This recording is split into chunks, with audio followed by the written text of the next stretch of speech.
Hey guys. Oh, I think I hear myself. Hold on.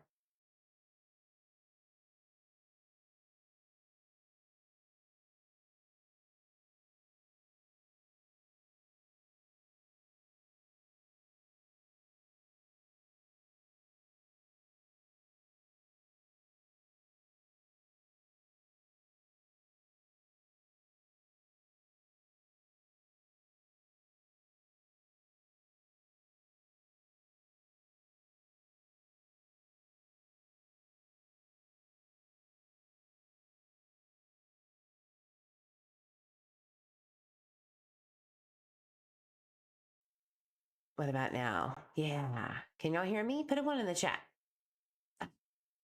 I still need to change that. Man, I am showing my inability to be like the best content creator that I can be. But that's okay. I'm just quirky and a little odd and can't get my shit together after what, 4 years of being on this platform? That's okay. That's all right. So, hi everybody, welcome in. I'm so glad you're here with me. If you're watching the replay, I'm typically this pretty not put together. Yeah, get used to it or not. It's just the way I am. But I do have some good content, especially on this case with missing Michael Vaughan. If you are new to this case or can't remember the details, Michael Vaughan was 5 years old when he went missing July 27, 2021, near his home in the evening time in Fruitland, Idaho. He has never been seen on camera footage leaving or being abducted or anything like that. There is no footage of him vanishing. However, fast forward to present day, and we have one of the four suspects that are named. His name is Stacey Wondra, who is currently in the pretrial mode of first-degree murder, second-degree kidnapping, destruction of evidence or alteration of, and a persistent violator charge. So he's got 4 charges with no evidence, no physical evidence. The only thing that basically they are tying him to is scent dogs, which I have discussed on this channel is faulty at best when it comes to especially human remain dogs detection and live scent, because of the issues we have all seen lately with scents that have, especially in missing children cases where the family lives together and all of their scents mixed together. So there's no actual forensic physical evidence that we know of to date that ties a crime has occurred at all. We do not know for a fact that Michael Vaughan, this 5-year-old boy who again vanished out of nowhere, we do not know if he's actually deceased yet, because this person under allegedly extreme duress, not maybe at the time immediately, but over time, in fear of him getting pinned up or hemmed up on these charges, because of the way that law enforcement, in my opinion, pigeonholed this man, Stacey Wondra, into thinking that his wife and co-conspirators are basically trying to frame it on him and he's trying to get ahead. Now, if you don't know, Stacey Wondra and Sarah Wondra, one of the other suspects named by the police department there in Payette County, Idaho, where Michael went missing, and 2 others that were sublets living with the Wondras in the subdivision across the way from where Michael Vaughan's house is. She has not been arrested. No one else has been arrested. The only quote unquote evidence, which a confession, whether it be recanted, false, true, whatever, it is evidence, which is why we are here today. But there is no evidence tying anything this man says, who, yes, has mental deficiencies from birth. There are issues with everything he says, as it doesn't make a lick of sense. It doesn't follow a linear path at all. And not to mention the fact that, again, the circumstances with the live scent dogs and the human remain dogs are shaky at best, and there are explanations, which means reasonable doubt. However, juries never surprise you or me, or they shouldn't, because a jury of your peers is the scariest thing on earth. You never know how they're going to rule. So, having said that, we are going over a lot of things tonight. You might not have a lot of time to sit and go through it all. However, I do tonight, which is a rarity. So we're going to go over a lot of things. And a lot of people, typically when they're doing this trial, a trial or court hearings, they do it as it comes. I'm going to do it backwards. I'm going to do it from the closing arguments of the preliminary hearings and work our way up, with the exception of one testimony, which is the detective Anita Kelleher, who is, in my opinion, basing her claims on guesses, conspiracies, and no evidence whatsoever, except for the fact that you have a mentally disabled or handicapped, however you want to spin that. You have a mentally disabled man or handicapped man who is the top tier of false confessions. That is like the psychologist number one perpetrator for false confessing is literally this man, Stacey Wondra. And so we're going to skip over her testimony and save it for last, because it's all going to tie in to why everything that was in the PCA and that we know of today as being the charges against Stacey Wondra are literally based on guessing. That's it. It's based on guesses. It's based on weird behaviors by people that are weird in general, that were born weird. They weren't all there. Okay? This is what we call targeting people, hemming people up that literally put themselves in unknowingly this position because they don't know how to zip it, which is what the police tend to exploit in these cases, in my opinion. So, without further ado, we're just going to jump right into it. And I do have some footage to go over tonight. I am trying to get it all ready for you guys to watch it back to back, because the audio is so piss poor. I'm just going to be real with you, that I wanted to do you guys the service of cleaning up the audio to make it sound better, because you literally cannot hear most of the testimony and or the footage being played within the court hearing. Okay. So that will be rolling out. Usually, typically I don't put things out like I say that I am, but I am this time. I'm definitely going to be putting out these preliminary hearing testimony, witness testimony, video footage. So just hang tight. I don't want you guys to just wait a few weeks or, whatever to get to the next one. We're just going to roll them on out. But it does take time to edit, and I appreciate your patience. Hi, Miss Rubug. Welcome in. Lenny, been a while. Good to see you. Nunya, hello. Lenny says, thank you, even. Thank you for that. I really appreciate it. And I'm going to write a sticky note right now to change the Christmas music super chat, because it is not Christmas anymore. But thank you for reminding me. Colorado Cat Mom, welcome in. Sunflower Soul, hello, hello. And if you're watching the, oh, Shani, I can't forget my Shani and my Z and Grammy H. I hope I didn't miss much. Didn't get the notification. You didn't miss anything except for me rambling on like I do in the beginning. So we're about to get to the good stuff. You came at the perfect time. Z says, does Mr. Eve know about the affairs? Receipts incoming. Shower? Ew. I don't know what that is. What affairs? If me or Mr. Eve are having affairs, well, no one's going anywhere. How about that? You could throw all of the hate you want at me.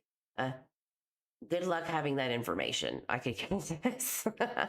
Sunflower Soul. Hey, Eve, since you're recapping, can you just go over the very precise disappearance timeline and the incredible importance of the 10 commandments? Okay, that was hilarious. Thank you for that. I needed it.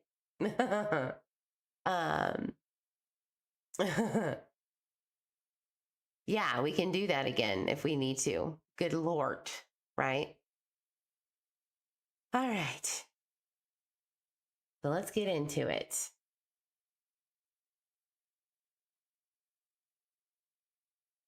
The first thing that we're going to go over, guys, all right? So, oh, you know what? I need to backtrack for a second. Okay. So tomorrow, Stacey Wondra does have a arraignment in district court with a judge that was, disqualified in the very beginning before Stacey was even shipped off from Arizona, extradited to Idaho, because he was finishing his sentence out in Arizona for a Idaho felony. It was a federal one, unrelated to Michael Vaughan, relating to guns.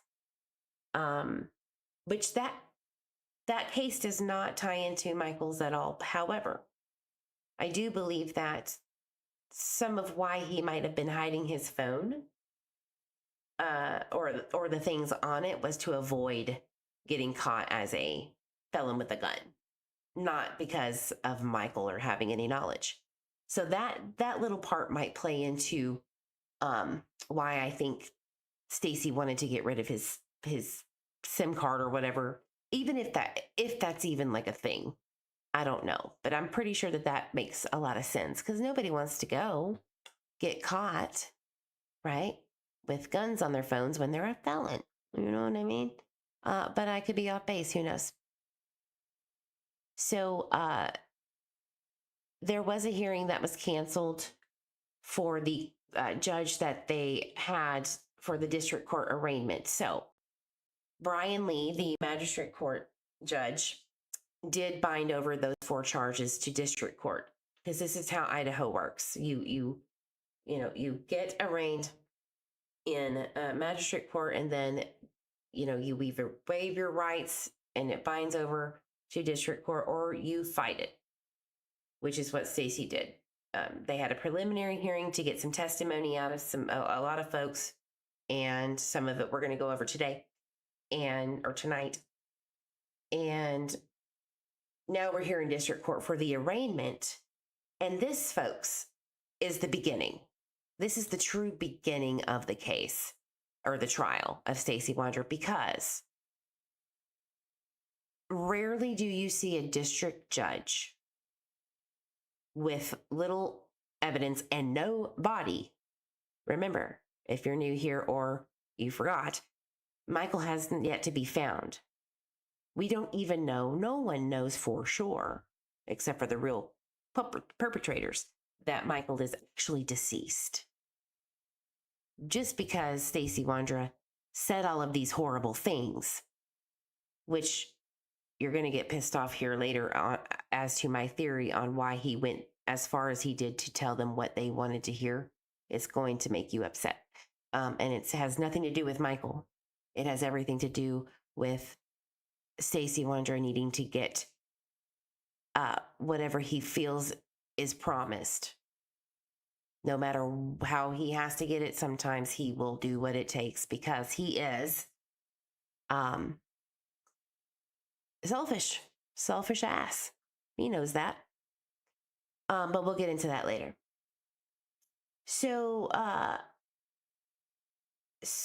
the first judge that Brian Lee put on the docket for Stacey's district court arraignment was Gabriel McCarthy. And actually, he doesn't really do it. It's the ADJ of the 3rd Judicial District that runs Payette and Washington County, all of these other places in that area.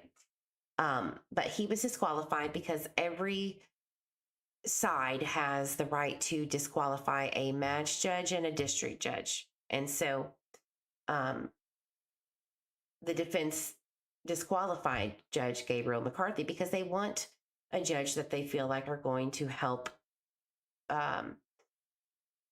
be on their side more so, or they feel like is going to be more or less biased. So the problem is that the administrative district judge over that district has not given a judge. They haven't ordered a judge to rule over this trial yet, and it's creeping up here. We have a hearing tomorrow with a disqualified judge from the prosecution because the prosecution wanted Brian Lee, which obviously worked in their favor because they got what they wanted. And I do not believe that he was being 100% fair and impartial, but that's just my opinion. I can say that. I think it was pretty fixed from the jump. But here we're just sitting here with no judge to rule over this case, and I'm thinking to myself, guys, let's just sit there for a second. Sit on that. There's no judge to rule over this trial yet. And it does happen where there's just not enough judges to go around. Or maybe they don't want to touch it. Maybe this is too much of an emotionally highly charged public case, thanks to not me, because I didn't get the views, it is so highly and emotionally charged that maybe nobody just really wants to do this, rule this case. So could it move potentially to another county out of pure, lack of judges? Well, Canyon County is right across the way, and Canyon County judges are there. I guess there's no one to take this case. I don't know.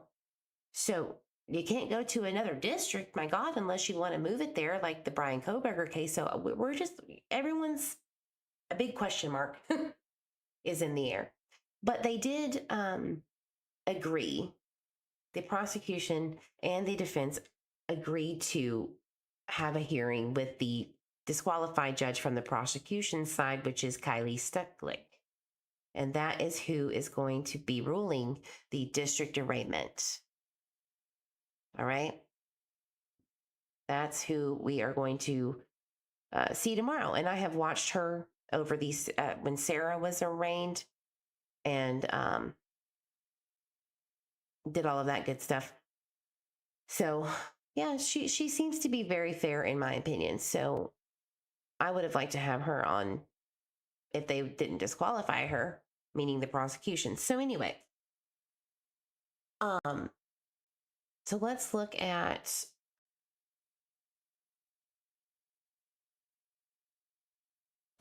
see if the hearing was scheduled. Well, I know it was scheduled, but the paperwork, here we go. So the arraignment, is tomorrow at 3:30 p.m. And there's Kylie Stucklick.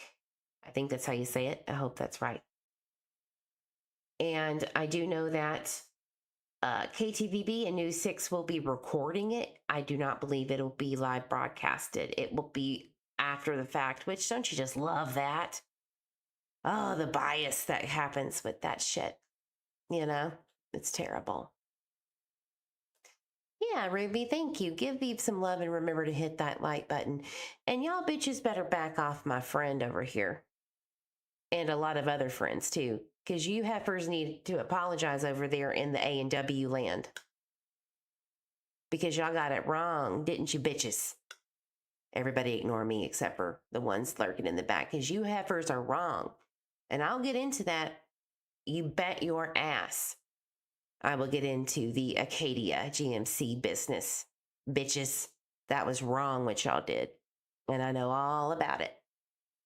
We'll get to that another day. So, yeah, we'll have to watch basically the hearing after the fact. As unfortunate as that is, but I'll be streaming it. I'll be going over it. It. All right. What else do I have? Oh, this is very, very interesting. There was a request by the defense, by Stacey's defense team, that wanted to get a specific thing from them that they felt like it was missing. And I don't think that I went over this on my last live. So this is interesting for all of the true crime baddies out here who like to follow these cases and keep up with them. The defense asked the prosecution to please hand over that FBI Behavioral Analysis Unit report. Well, what the hell is that, right? Well, the FBI has the Behavioral Analysis Unit report. And if you love Chris Madonna and you watch him, he's all about that life and explains the way that process happens time and time again, even though lately he's been not somebody that I would like to get advice from or to be taught anything because of the shit he pulled in this case. If you know, you know.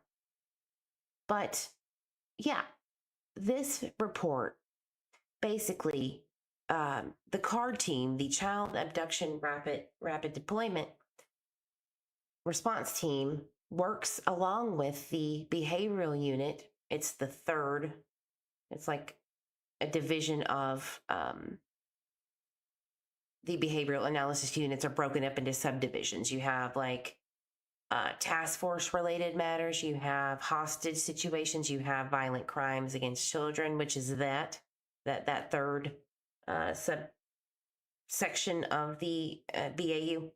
And basically at 30 days after the initial report of the disappearance, what this report is basically is what they did, the protocols they followed, the procedures. And this isn't just a report to help local law enforcement. This is to be accountable for their own money that is spent on these local and state, or county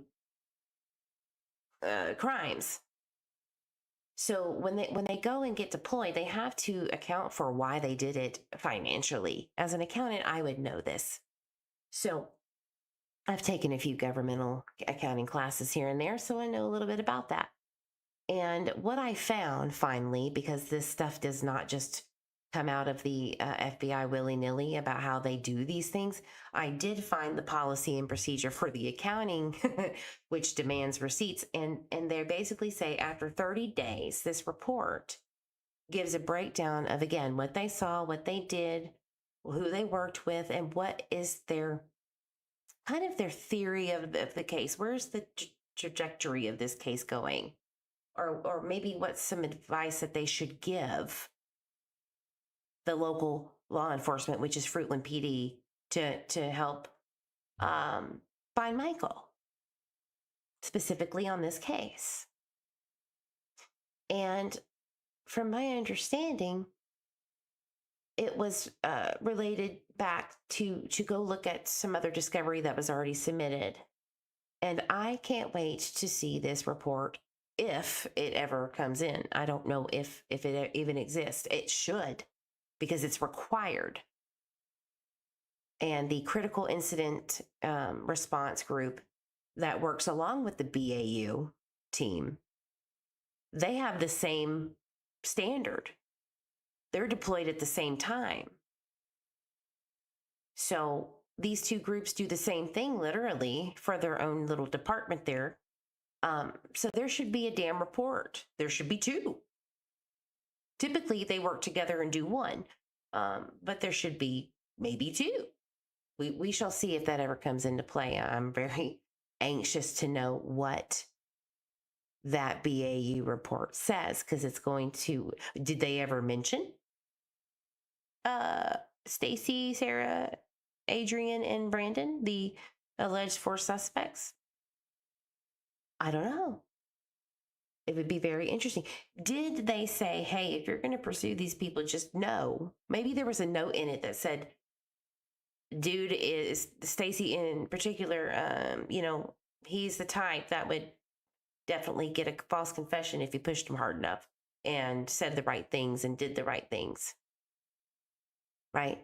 Something that Chris Medina knows about in his past that he was involved in. And I know that is probably a thorn in his side, but that happened and it doesn't just go away because you didn't have to pay in a civil suit. That will always haunt you. And so he knows about that. And I just thought that was interesting. Where's the BAU report? Will we ever see it? Will it ever come to light? I hope so. We shall see. All right. What else is there? Oh, I should probably mention. Let's go to my X page before we get started. And I know it's already 30 minutes in, but it is what it is. I have some information that I did share last time, my last live, where J.D. Huff, the chief of police for Fruitland, he unfortunately felt the need to retire. Maybe it was his time. I don't know. He felt the need. But, I don't know J.D. Huff at all. Not even a little. But I got the feeling that you're pulling our chains, aren't you? I just felt it.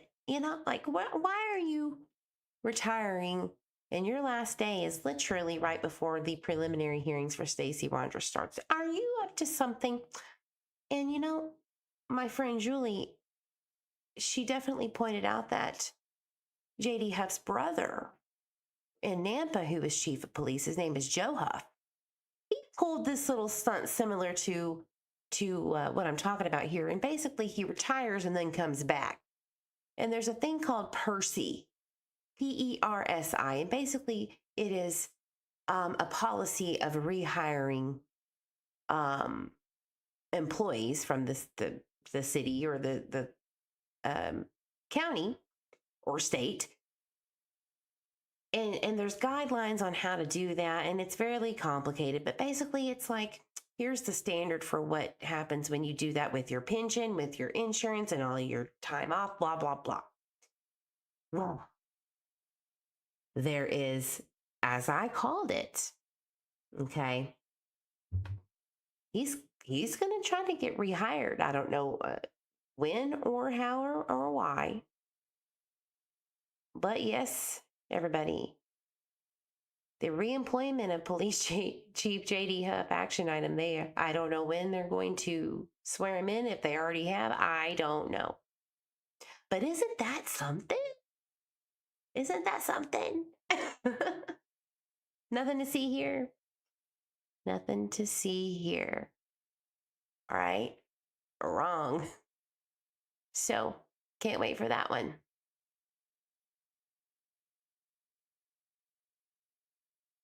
All right, let me check up a chat. Deliberate, yes, I agree. And hey, good on you. Like, don't lose your pension over some employee misconduct or whatever. I don't know I'm just saying, I don't know if that's true or not. But do you, boo? Don't lose your pension over some bullshit on this case, if that's what it is. Doesn't McDonough have a history behind him of all? McDouche. Ladies. So yeah, he's coming back, I guess. Looks like it. It's right here. Reemployment of police J.D. Huff. You do you, boo-boo. I think that If you want to come back and they want you back, come back, Jack. Just look after your employees, is my opinion. Especially if they're working with other deputy sons or other detective sons like Bryce Crimin. We'll get into that bullshit. Oh no, that is red flag. And the testimony is bananas. And I think that that's it. I think that we can finally jump in to closing arguments. All right, let me pull that up. I'm going to let it play for the most part, but I definitely will be obviously jumping into comment. Okay. And I tried to get the audio better. So hopefully you can let me know if it sounds good, because it does not sound good on the release footage from the KTVB and Idaho 6 News. Ugh, terrible. It's so terrible. Okay. You just a second, pull it up and we'll get started.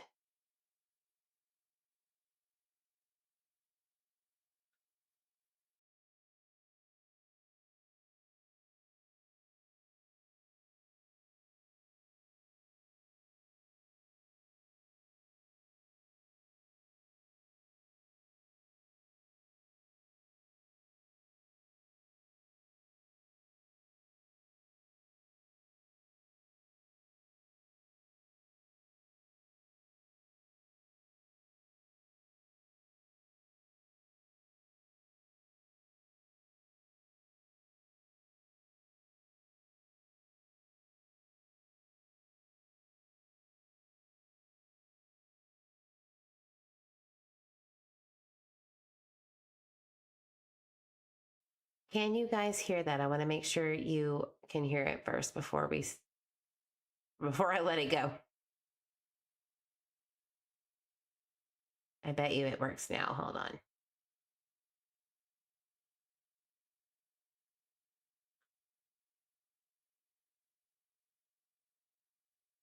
Whoa, what the hell is that?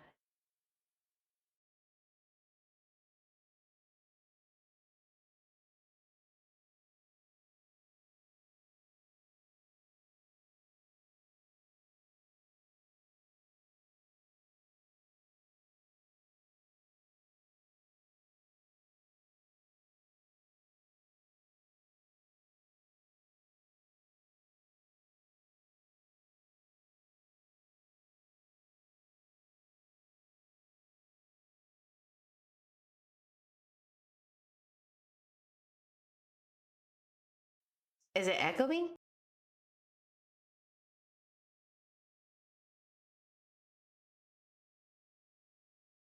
Was that echoing or no sound at all? Was that bad?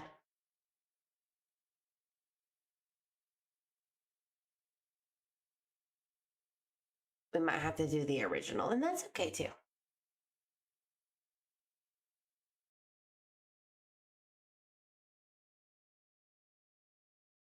Did y'all hear it that time? Just now? That was terrible. It sounded like an echo.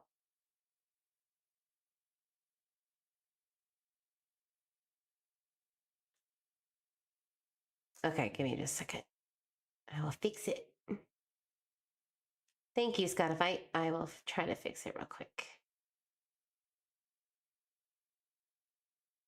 I can hear it, but it sounds like an alien life force is speaking out of it. It's crazy.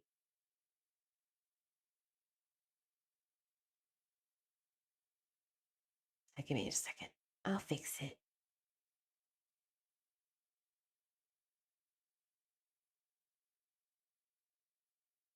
That should work. Output. Here we go. What about that?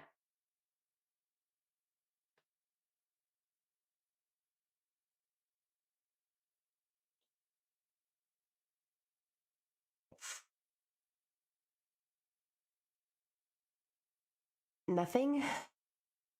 Well, that sucks. Okay. Let me try one more thing, and maybe we'll just not do it. It might just have to be that way, which sucks because I'm so ready. What about now? Nope.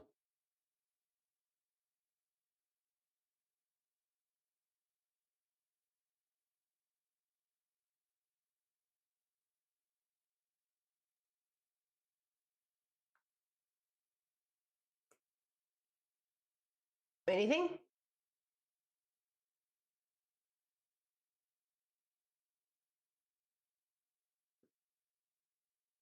Anything at all? Just let me know. Damn. Okay. That just really bites. Okay, hold on. I'm going to change my output to like my speakers, like the good old fashioned speakers. And I'll just have to pause it and then speak and not speak over it at all, or try to anyway. And that might help.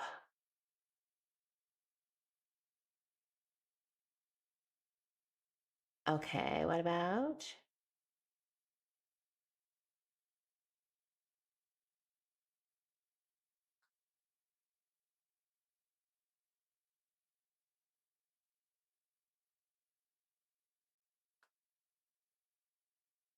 Anything?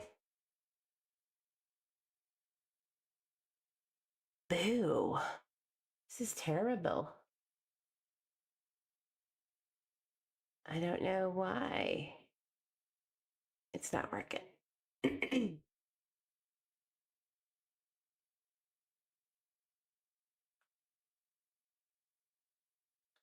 Just my luck, I guess. Default.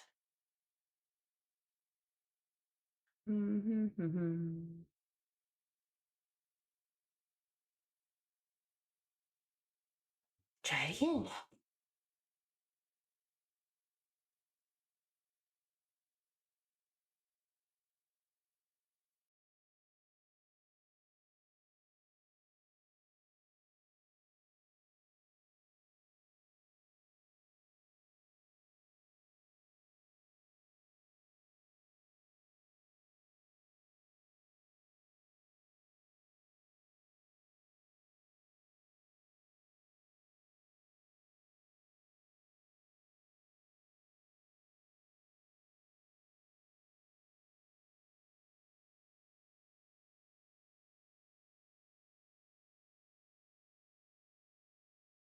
In the amended complaint.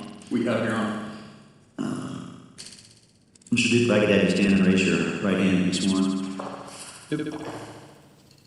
Do you solemnly swear and or affirm that the testimony you're about to give in this matter will be the truth, the whole truth, and nothing but the truth? I do. Mr. Duke, do you swear and affirm that you believe there's a reasonable basis in fact and in law What about now? to charge Mr. Wondra with these three amended, or these three charges, part two in this amended complaint? I do, Your Honor. Thank you. Any objection from the defense to the filing of the amended complaint today? Judge, we reviewed the amended complaint with our client and discussed with him the removal of premeditation, and this is now essentially. Okay, so we're here. We're good. I know I lost a few people, but you can hear it. Awesome. Sorry about that. I have no idea why. I didn't really do much of anything different than when we started. All right, let's start over. We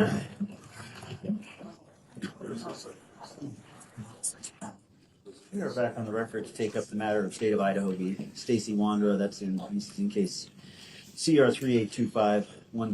I did have a meeting with counsel in my office when we, or about the time we were scheduled to take up this case.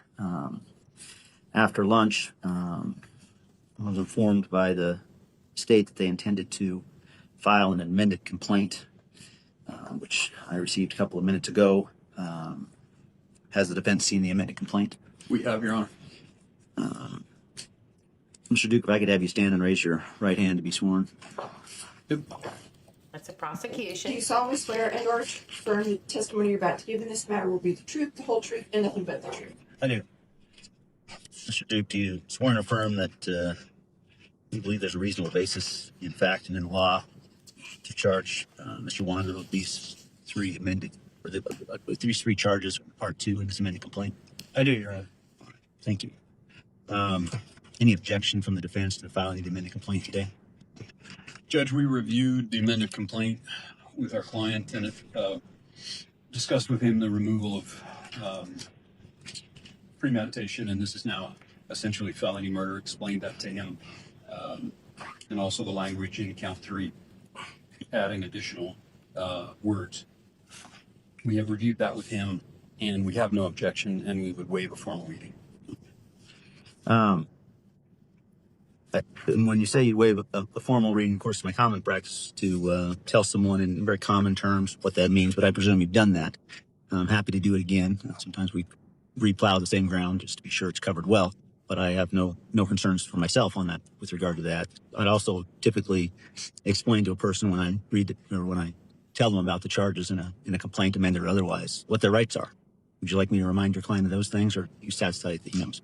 Hey, Judge, I don't two-thirds. think that's necessary. Of course, I'll leave it at the court's discretion. Yeah, no, I don't inherently think it's necessary. I mean, this is a carefully considered case. I said I would ask you, Mr. Vaughan, I'm happy to read this complaint to you again if you want that. I'm also happy to go over your rights again if you want that. I waive my rights, Your Honor. What's that now? I waive my rights. Okay, correct. Well, you understand what your rights are. Is really what I'm asking. Yeah. Okay. Yeah. You're satisfied that you've had enough time to speak with your counsel about them. All right, then, good enough. All right, so we've reached the time that I'm, of course, going to accept the amended complaint. It's my understanding from the conversation we had in my office that the state does not intend to call any more evidence, any more witnesses in this case. Is that right? That's correct, Your Honor. The state does. All right. And we discussed this in my office. It was my understanding there that the defense did not intend to make a presentation at the preliminary hearing. That's correct. Okay, or an evidentiary presentation. All right, then. So as far as the court's concerned, then the evidence is closed. And we arrived at the place where we would receive, I would receive closing arguments. So again, I'm going backwards, because tomorrow is the arraignment in district court with a judge that was disqualified, which blows my mind that this is happening. Again, like I said, who's going to rule over this damn trial if it goes there? Not to mention, as I was having audio issues, I forgot to mention that rarely does a district judge with a no-body murder case, rarely are they going to say, oh yeah, let's go to trial. No. No. Typically what happens is that they're going to ask why, or they have in the past at least, why in the hell did you not get a grand jury indictment with a no-body case? Yeah, a disqualified judge. So, Lenny, the prosecution and the defense has basically a one shot in the magistrate court and the district court to disqualify one judge. And they typically do that. Prosecution usually does that at the very beginning to get the judge that they basically feel is going to rule in their favor more so, or be more fair to their cause. But the defense also has that same option. And that's what they did. They disqualified the Judge McCarthy who was going to rule over this trial.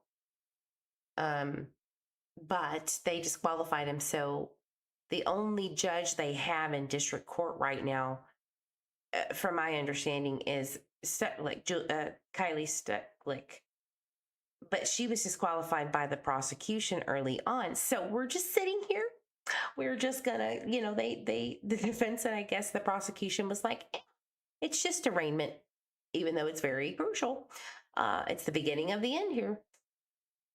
We're just gonna go ahead and let Miss Kylie do this, and we'll figure it out.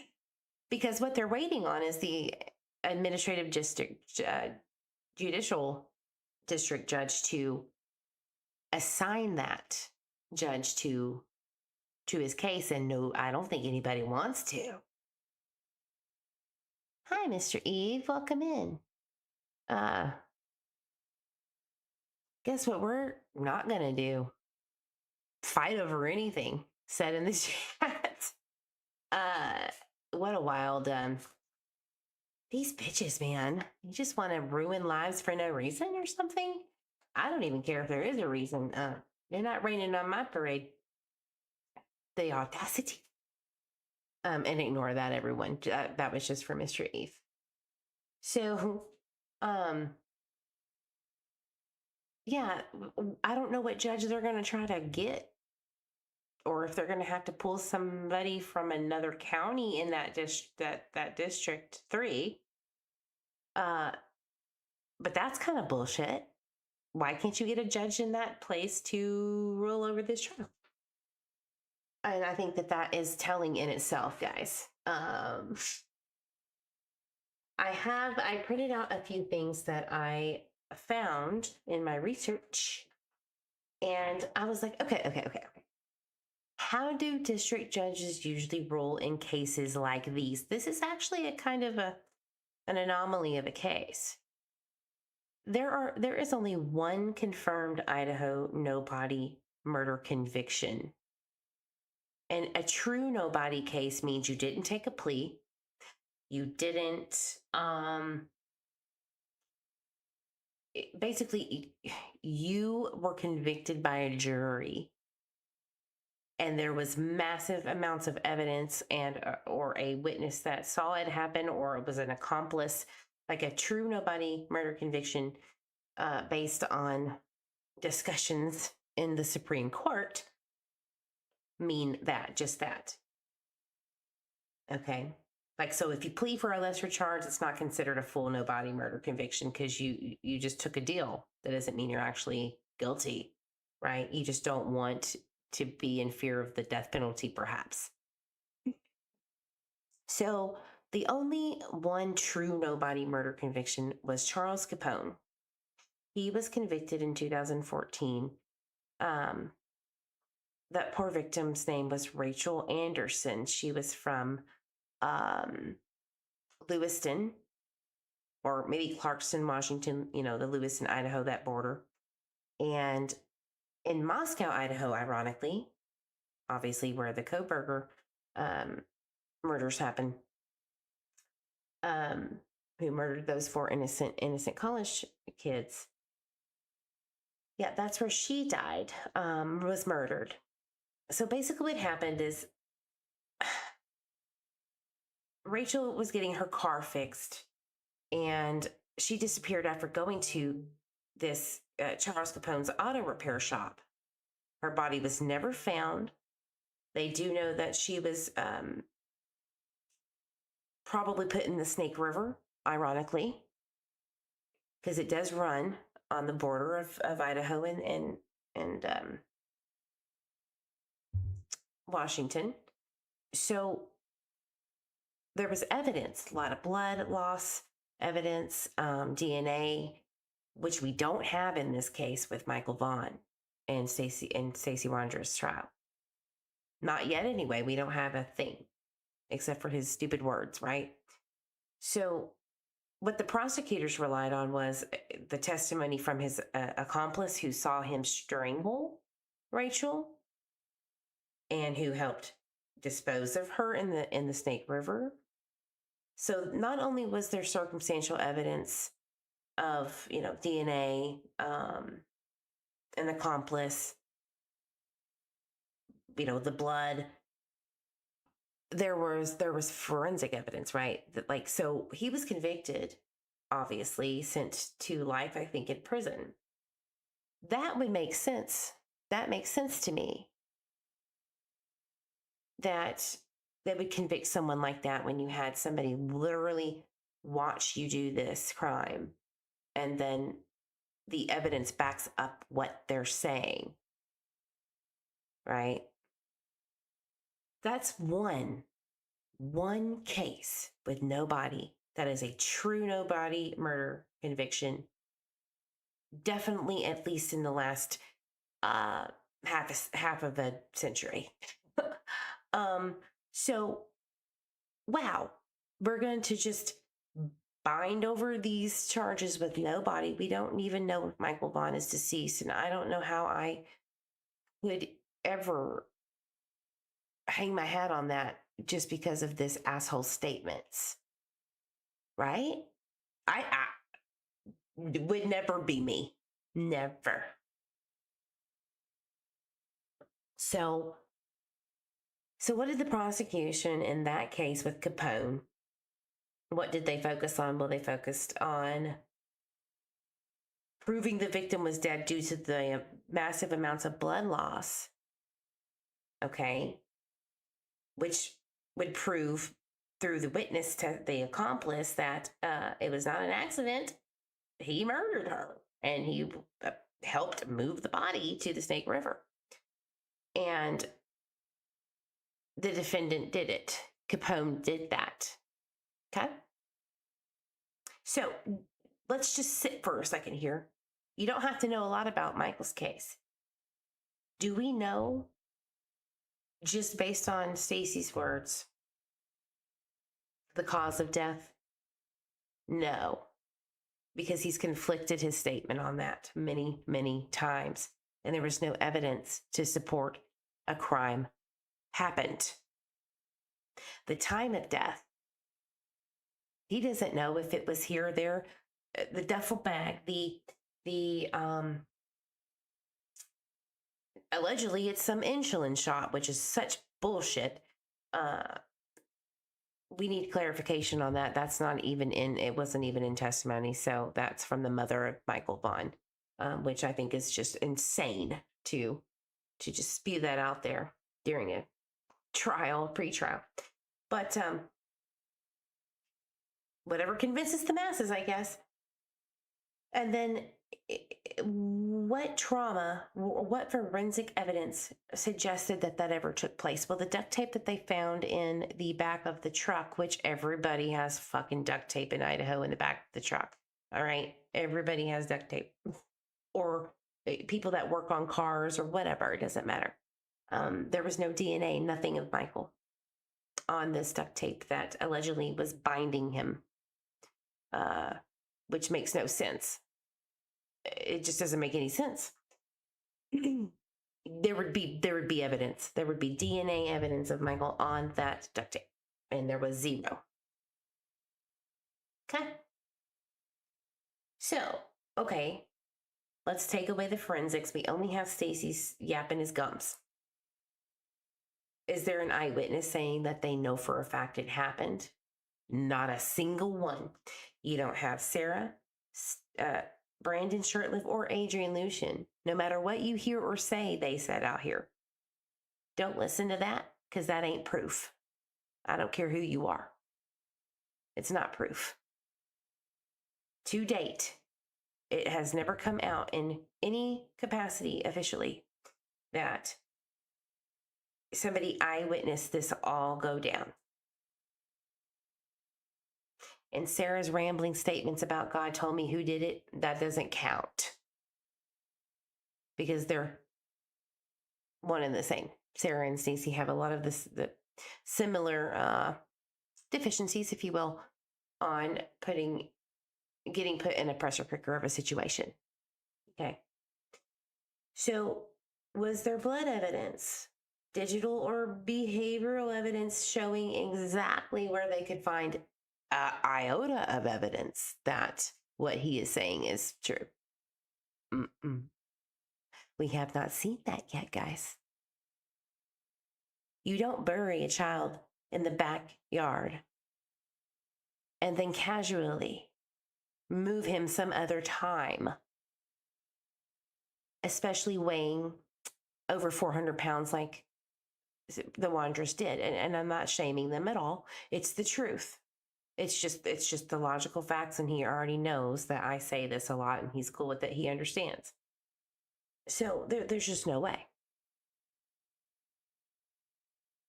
So Okay. Well, what about no body murder convictions, like not just in Idaho? Because I was specifically talking about Idaho. Well, you had at first Scott Peterson, right? But then later, her body was eventually found. But if you remember, anybody that watched the Scott Peterson trial, which I did, I was heavily invested quietly. The prosecutors built the entire case before she was found, and the baby, of course. And they won, and the prosecution did their job. So, but there was lies about his whereabouts. Okay. There was cell phone pinging him where the bodies were later found. And he was having an affair. We all knew about the side chick. All right. So what? We don't even have anything but the first one, which is lies. Stacey's lies. What was the other one I was thinking of? Oh, it was like back in the early, maybe 2010. It was Brad Cooper and Nancy Cooper. So Nancy Cooper and Brad were married, and Nancy was murdered by Brad. And he had, deleted his Google searches, his GPS data showed that he was in the vicinity where she was found later on. Okay. So again, typically the successful no body murder convictions, the body's found eventually. So that's what I mean by it's not really a true nobody case. Because eventually, they're found. That's not looking too promising to happen for Stacey Wondra's case. It just doesn't. Because it would be very obvious to actually go tell them where he actually is to get your little deal that you thought you were going to get. It makes sense. You don't even have to deep dive into the specifics of what Stacey says, which I honestly, what a waste of time. Honestly, what a waste of time, because it's not going to get you anywhere, right? No one has found Michael. And nothing he has said ties any crime to what he says, not even a little. The only crime that they found was him having guns as a felon, and Sarah too. So I did want to kind of plant that into your mind that you could hear what other people like missing P&W's bullshit or clutch my balls, or it doesn't matter. Or all of the friends and family who have the best intentions in the world around the family. It don't matter what they say, because it is 100% speculation until it comes out in court. Okay. And what did come out in court, you will hear the defense attorney make it very clear. About what that evidence means from the parties. Is the state ready to do that? We are, Your Honor. And is the defense ready to do that? We are, Your Honor. All right. Mr. Duke, what presentation would you like to make?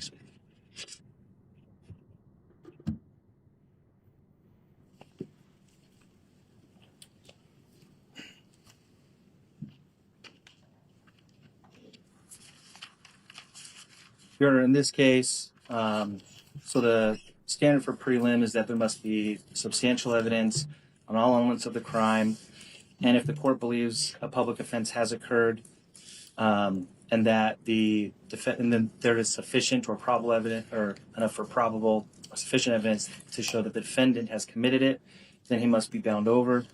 In the state of Idaho, aiders and abettors are principals in any action. And the place I would start off is that ordinarily credibility is not really the main thrust or concern of a preliminary hearing. However, the evidence must be plausible. And as the court's aware in this case, there is a bridge that has to, or a gap that has to be bridged, in the form that the confession that the state primarily relies on for its case in that confession, Stacey Wondra indicated that the body of Michael Vaughan would be found in his backyard, and it wasn't. Did you hear the own prosecutor's words just now?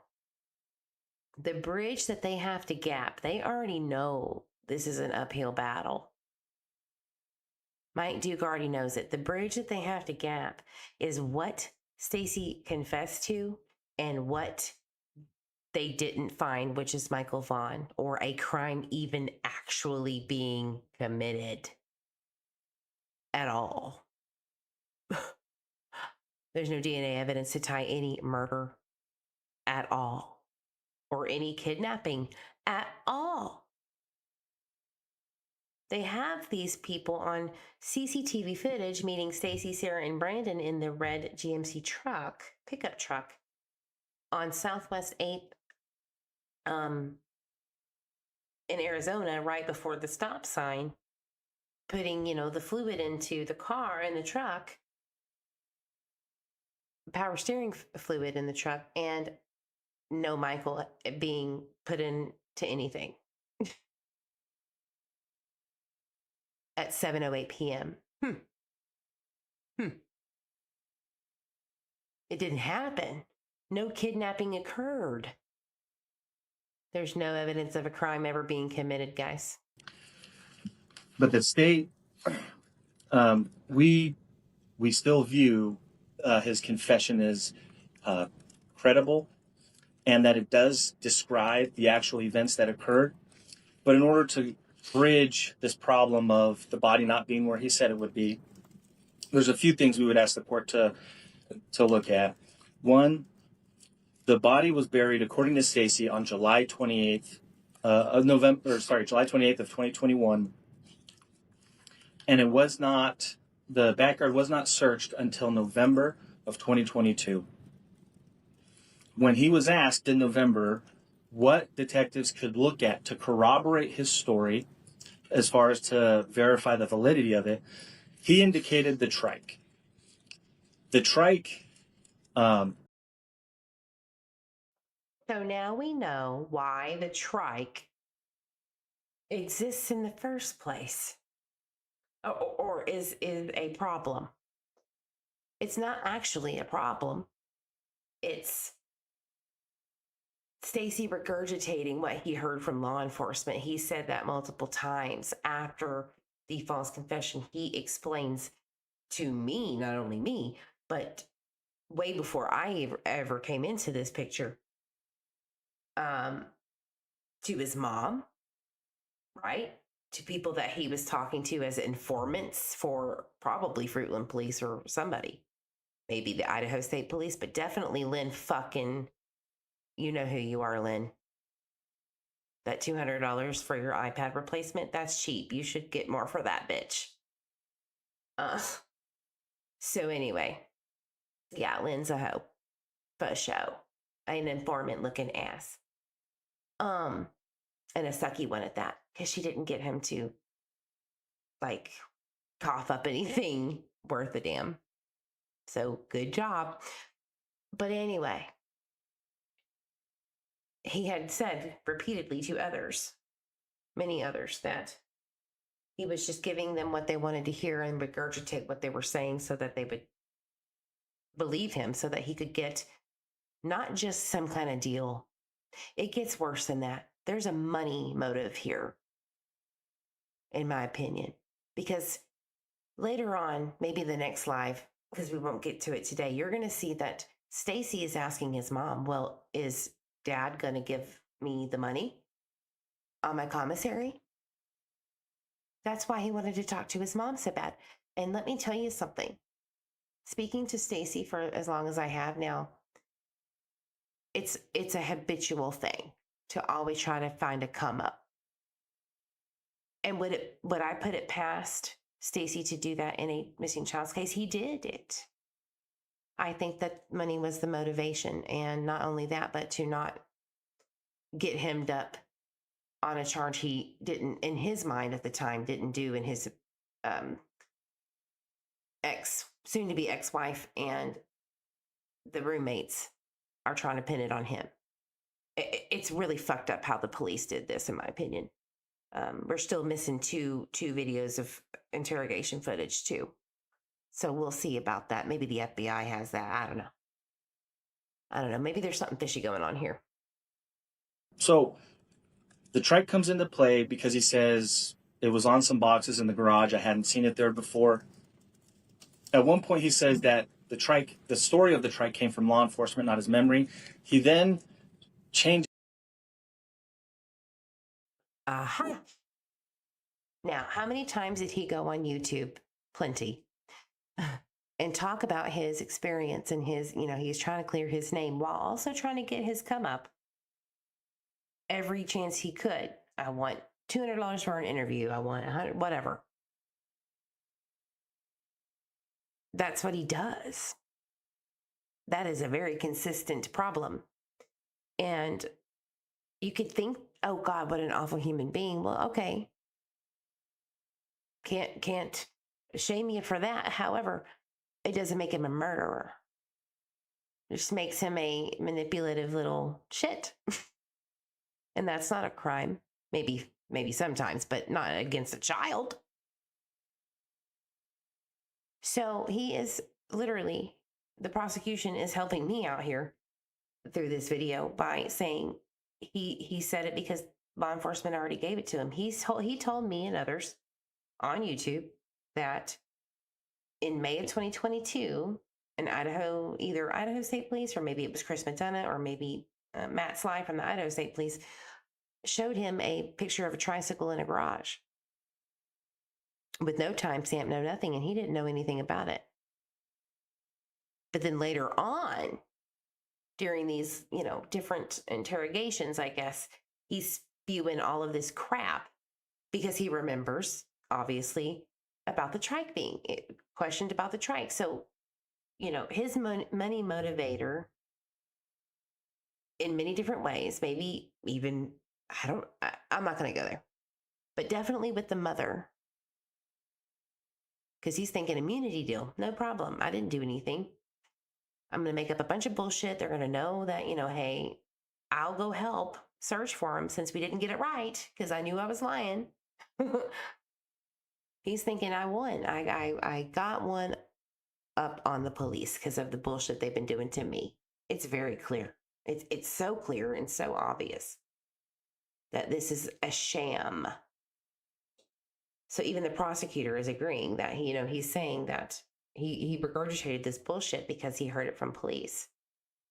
Is that story and says, I remember the trike being there. It was there, and then it was gone a couple days later.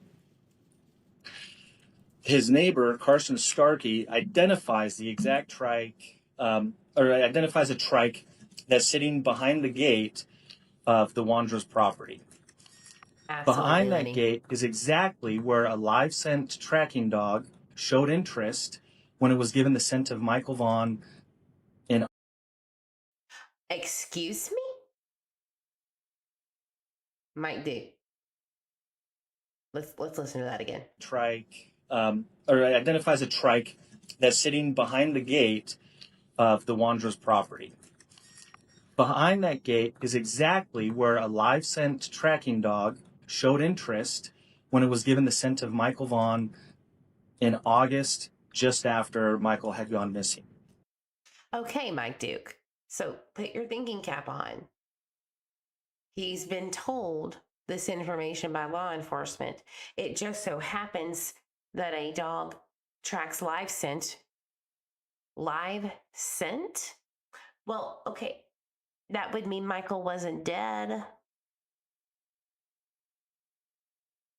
Okay. How do we know it was Michael's live scent for 100% certainty? Did it get mixed in with the other family members who were walking around the neighborhood? Maybe one of the family members was very close to that goddamn fence line with the mixed live scent particles of Michael Vaughan. That's a possibility, guys. And if you think that I'm being mean, no, I'm not. I'm being logical. It's very obvious. If somebody who lived with Michael shared the live scent particles, it's called differential. The dog is the dog can't say, "Oh, excuse me, I don't. I know that we're looking for Michael here, but the same scent particle that you gave me on the shoe and on the pillowcase is actually sister, or it's actually brother, or it's actually grandpa, whoever." They can't say that, can they? So how can you prove with the dog scent, this live scent, which is not death, it's live? How does that equate to kidnapping, murder? It doesn't. That same tracking dog then showed interest down the bluffs in the brush there. One of the neighbors, Mr. Smith, he found the same trike identified through the exhibits, the exact same trike that Carson identified. He had found it, tried to use it for a project, and then when he realized it wasn't useful, he returned it behind the bluff sign. But the reality is that a piece of evidence that initially Stacey Wondra said he didn't know anything about, He didn't know anything about until you brought it to him, or not Mike, but the law enforcement agents, officers.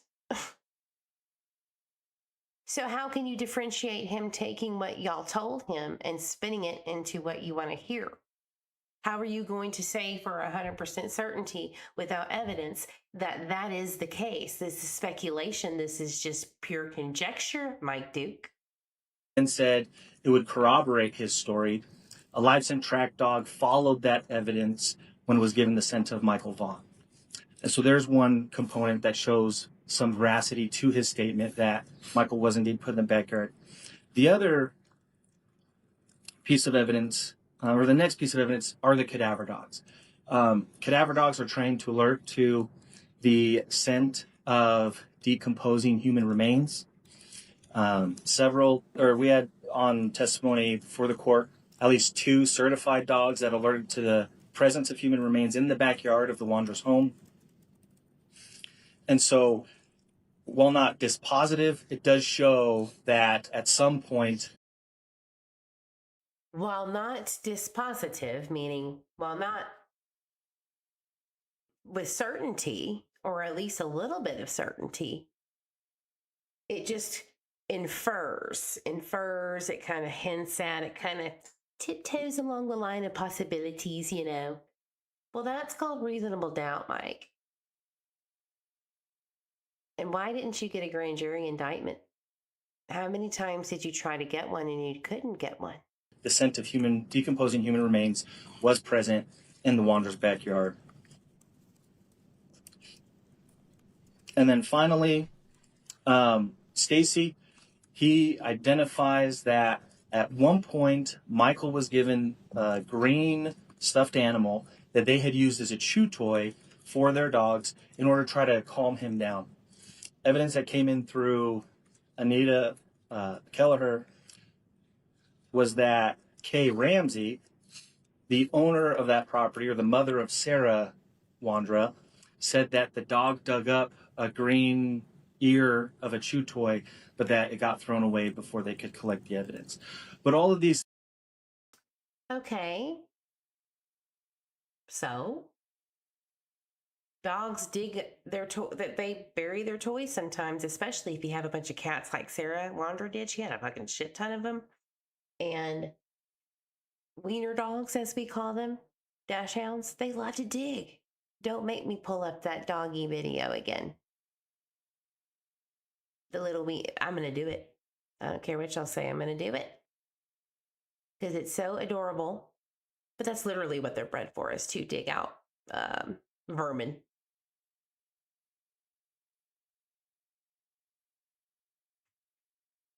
I'm going to play it. I love it. I love annoying you guys with this. It's amazing. Experience the difference with relying on addition and see how you can. I'm not.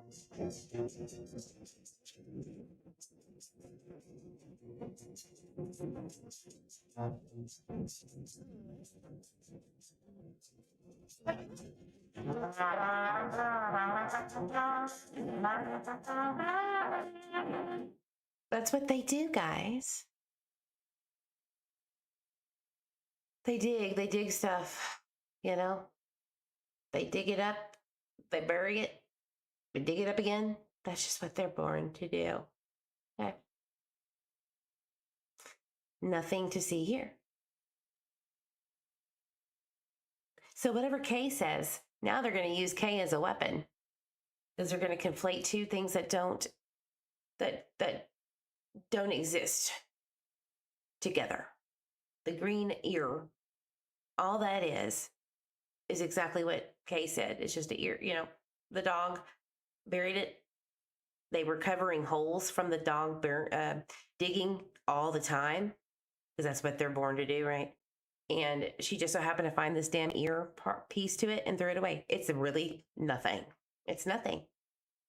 But he used that as, I guess, some kind of leverage to like try to convince the prosecutor or the investigators to believe his story, because that's what they wanted to hear.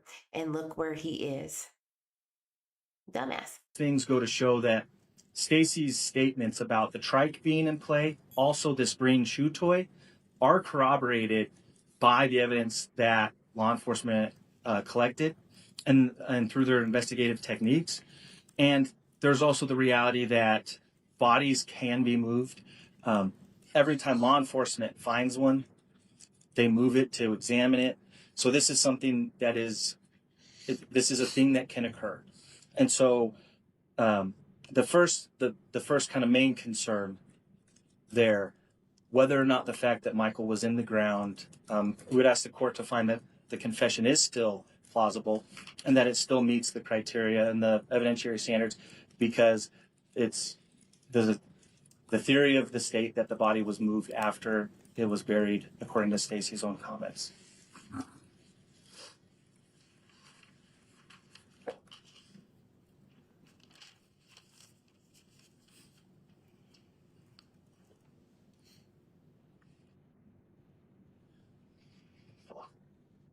Next, looking at the actual confession that Stacey gave, what the court heard through the last 2.5 days is what it sounds like when a man believes that somebody is, well, so there are 4 people in that household that are present when Michael Vaughan is kidnapped and abducted and then taken to CUNA. What the court heard was Mr. Wondra's attempt to gain the benefit of a deal by cooperating with law enforcement whilst trying to write himself out of the story. Okay. That was really something. So Mike Duke is like, sure, yeah. He's trying to get a deal whilst trying to write himself out of the story, even though there's no evidence pointing to any involvement in said false or recanted confession. You know, your argument would only stand if there was something that you could tie a crime to, Mike. Come on, Mikey, get it together. He's very thoughtful at times, and as he goes through, his story does change, but the story changes when he's given details that law enforcement have identified, point to untruths that he is telling in his confession. And so as he tries to write himself out of the story, and one of the most clear ones here, as he says, they went to Ontario. The other people in the house did go to Ontario, but they came back before Michael was missing. And so and this is consistent with many of the details in his confession, that he tries to paint himself as a mere observer or spectator in the events that occurred in that home. But going through what it means to actually aid and abet, or what it what it means to be a principal in any case. Mere proximity is not enough. There must be the same culpable intent as the primary actors, as well as one of the descriptions uses community of purpose in the unlawful undertaking. Mere presence, acquiescence, or silent consent is insufficient. I see y'all in chat, And and so I'm with it. I'm with it. Here, what we have is, well, looking at some of the case law here, because it's actually. Well, so what we have here is well, let's look at the case law. The case law, let's see what he says. Mike, we've got AI now. This should not be difficult. It's a unique legal obstacle for us to get over. Or when Stacey denies that he was at. To get over? To get over? I don't think there's anything you could. I mean, honey, you're hitting a brick wall that's 18 stories high. There's no getting over this. Not with what you're presenting. Actually wanting the things to happen that happened in that home and relating to Michael. It presents an interesting legal challenge. It's actually pretty clever by Mr. Wondra, frankly. But the case law, so there's two cases in particular that I draw the court's attention to. One is State v. Colpitts, and in that, two individuals, Madsen and Colpitts, go to a third individual, Mr. Fignani's house, and Mr. Colpitts kills Mr. Fignani.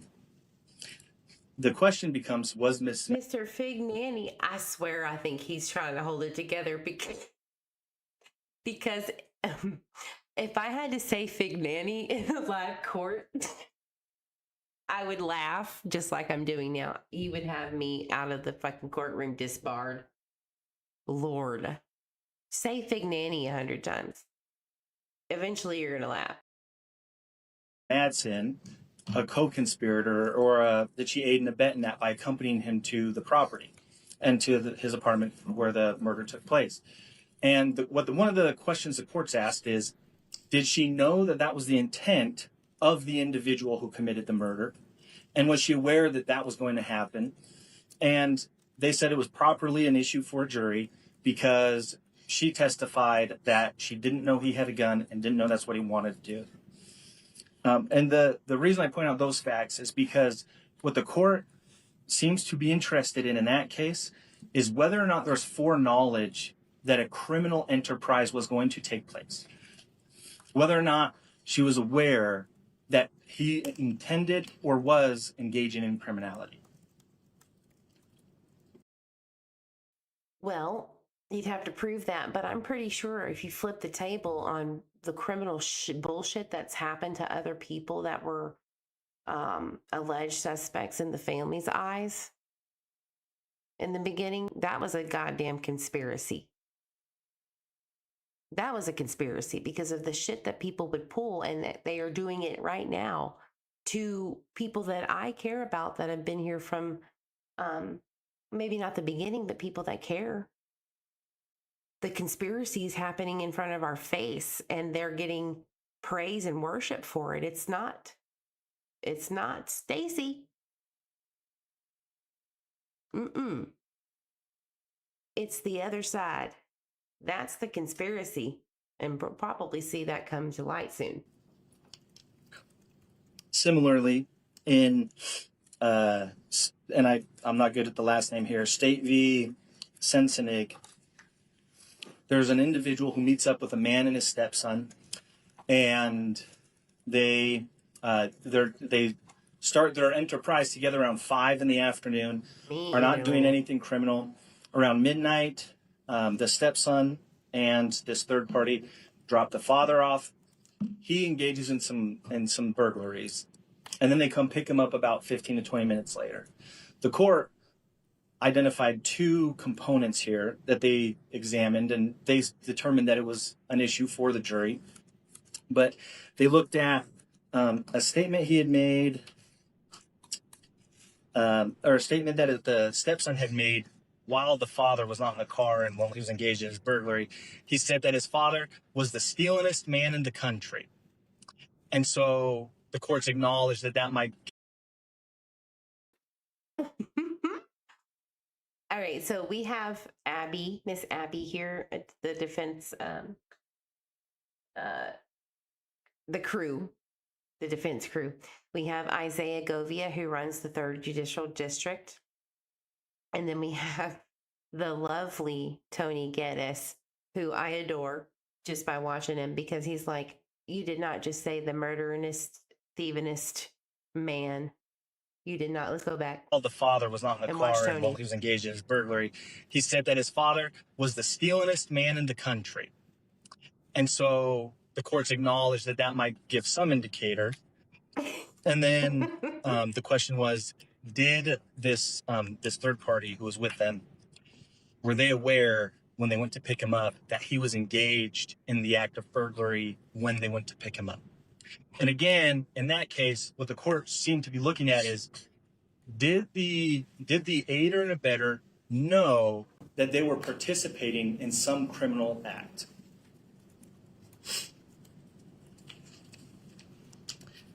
Right. And what did Stacey habitually say? That I wasn't aware, because Sarah came in like the Kool-Aid man with Michael on her hip, because that seems legit, right? And said, look what I got. And he's like, what the hell? Or what is it? No, he said, what the fuck? And she goes, we're going to make some money. Like this is some movie from 1987. Ridiculous. Like the hokey. It's so hokey. Yeah. What? It blows my mind we're here. And so, moving to the facts of our case, and with that in mind, and one treatise puts it well. They say, and this is just persuasive. It's a treatise on the subject, but they said that with foreknowledge comes the opportunity to abandon the criminal enterprise, or to not engage at all. Meaning that you have a choice when you know beforehand what's going to happen. In this case, kidnapping is an ongoing crime, and it is not completed until the return of the victim or until the victim is dead, and so it's no longer a kidnapping at that point. In this case, Mr. Wondra's statements are very clear. Michael Vaughan was alive when he was brought into the home, and where Mr. Wondra first identifies him, or first sees him. He's told, we've just taken this kid. He uses the word abduct, but I think she said took, but they mean the same thing. So he accepts that what has just occurred is an abduction or a kidnapping. And then he observes while the child is duct taped, placed into a duffel bag, and stored in the living room as he claims he's arguing, or he's saying, he used the word, this is fucked up, what are we doing?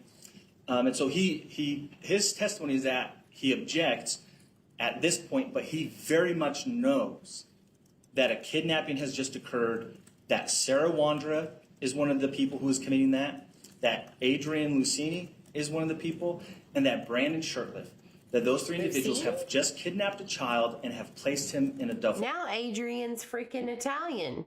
He said Adrian Lucini, like Panini. What? Hold on, I got it. Unprofessional. The people who is committing that Adrian Lucini is one of the people, and that Brandon Shurtleff, that those three individuals have just kidnapped a child and have placed him in a duffel bag. Stacey Wondra knows when he gets in the truck that Michael Vaughan is in that duffel bag in the back of the truck.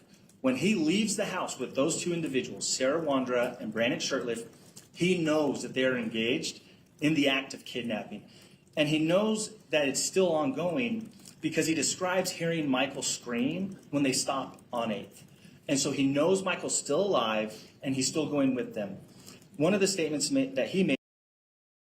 How are you going to prove that, Mike? I know it's a preliminary hearing. I know that. It's a very low standard. You could basically charge a ham sandwich and it'll get bound over, okay? I know that, but Adrian Lucini Panini didn't say that he did it. Sarah Ten Commandments Wondra didn't say anything about having any involvement whatsoever. Brandon Shirtliff Dan sure said, no, I have nothing to do with this. I've been fully cooperative.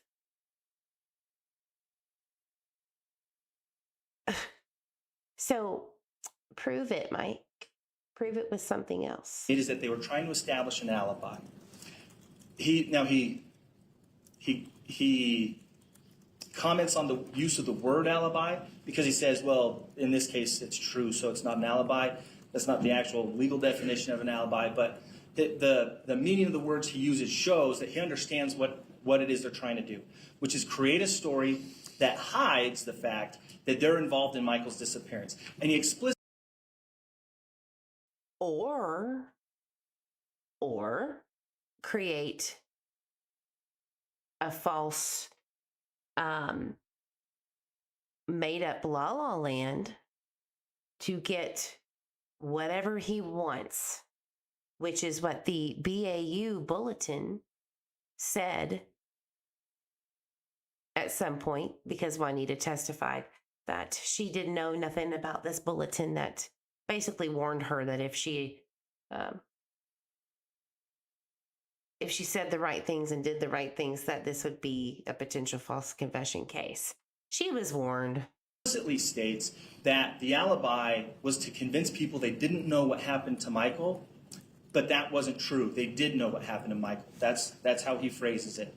And so they established that alibi before they even leave. And the testimony that came in was that Brandon Shirtliff said the reason they went to CUNA was for an alibi. And we know that that's accurate because the first statement of Stacey's that Detective Kelleher reviewed was a statement that said they left at around 5 and that they weren't in the area when Michael went missing.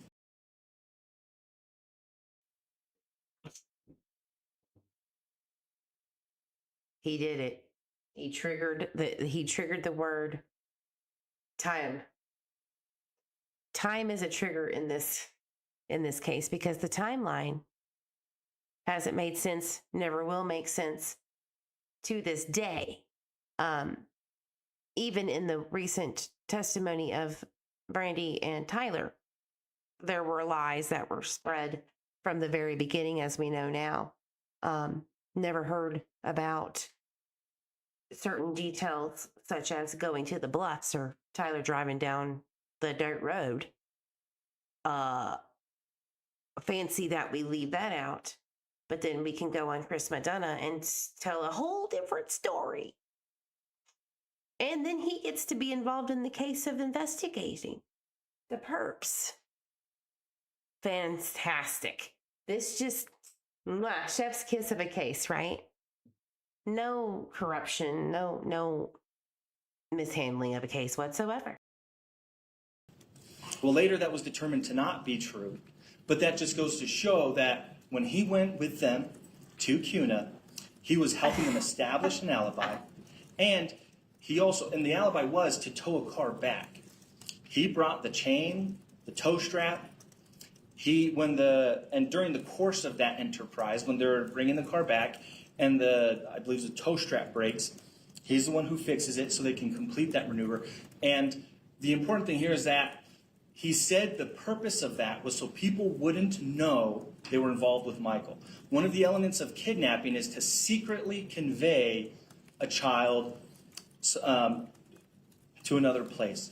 And so he is maintaining the secret nature of the kidnapping when they establish the alibi so that it covers the actual actions that they're taking. When they stop on 8th, Stacey says he filled up the power steering fluid. Again, he is assisting and facilitating the transportation of Michael Vaughan. Oh, really? Did you see him in the back of the truck? Did you see him in the bed of the truck? Did you see him there? Did you see him anywhere? Oh, was there any evidence? Did you test the GMC truck for DNA evidence inside? Probably. Was there any? Not that we know of. So, did it happen, Duke? Did it happen? Can you prove without a shadow of a doubt that Michael was in around that vehicle? And was it caught on camera, perhaps? But you have the perps on camera, but where's Michael? Because he's making sure that the vehicle is operating normally. And the reason that's important is because in order to take Michael away, to get him to a place where people aren't looking for him, they've got to drive, and they need a vehicle that's functioning properly. And so he makes sure that their vehicle is functioning properly in order to get Michael out of the area. He also comments that he hears him screaming and it's muffled, but he makes another statement during his confession. He says that he was just the DJ. But if you're worried about the sound that a child makes when they're duct taped in a bag, the only way to hide that, apart from remedying the situation of a child being in the bag, Oh my is God. to cover that sound with a louder sound.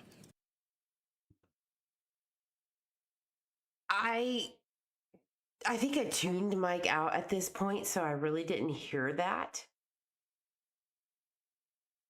We got to play that again. My God, if this doesn't prove how absolutely stupid the theories that they're coming up with to connect dots to this dude and these other suspects, this is a cover up, period. You could slam me all day for it. They are trying to help protect these other fucking perpetrators, guys. And it ain't the four that are mentioned. I think it's very clear what I'm talking about.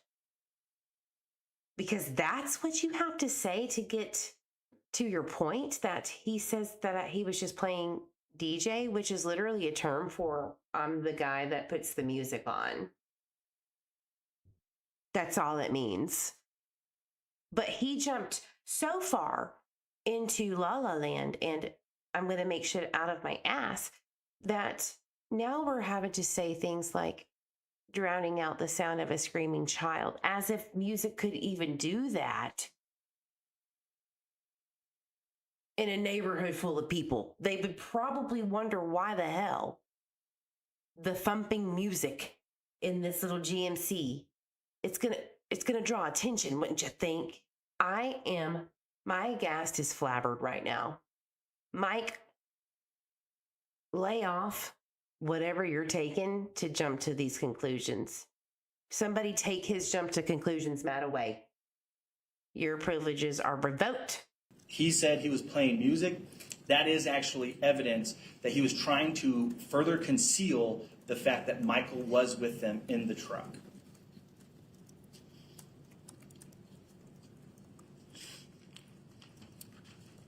When they're stopped at 8th, in his testimony, he said that there was a discussion, and they said, they got to get out of here, no more stops.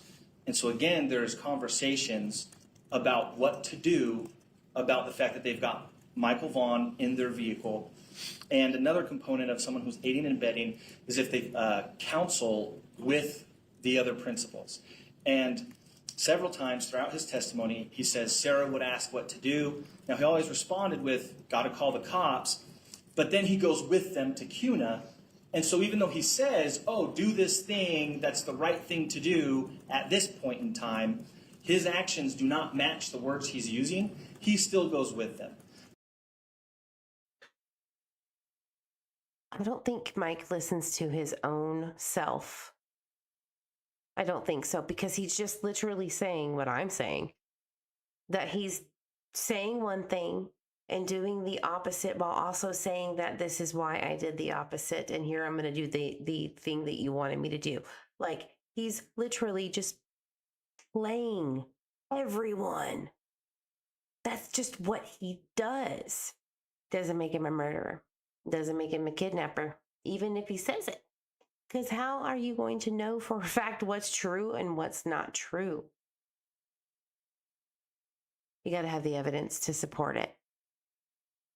So I'm just, my gas is flabbered. And so the court is allowed to infer his criminal mindset and is allowed to look at his actions, even if they're not consistent with the words that he uses. And his actions are consistent with being in a and I apologize. Oh, I'm sorry. My AI notes were very, very, the printer ink ran out at the very end there. Let me see what I was supposed to say.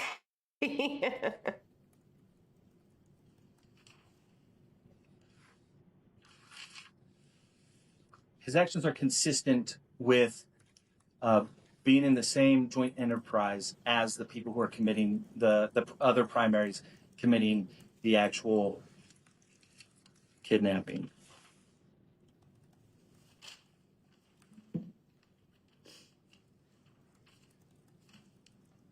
Next, so in order to be an aider and abettor, the fact inquiry is what happens before and during the commission of the crime. But in this case, we do have some details that happen after the commission of the crime that go to show what his intent was during the commission. And so he calls Brandon, he says, we're in trouble, we need to get our story straight. And they maintain their alibi that they're just transporting or towing the Mercedes. Even though that conversation happens afterwards, we know that that's the story they had given consistently and that is what they actually did in order to create the alibi. And so the statement he makes later shows that he was indeed trying to help create an alibi when he went with Sarah Wondra and Brandon Shirtliff to Cuna to take Michael over there.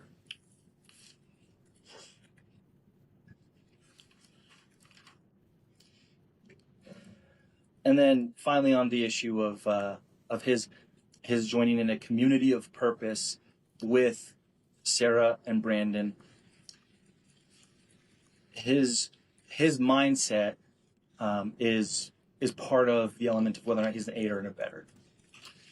And again, while not dispositive, the phone call he makes with his mother is very revealing. He shows a great deal of remorse. And what that indicates is that his mindset at the time he was with Sarah.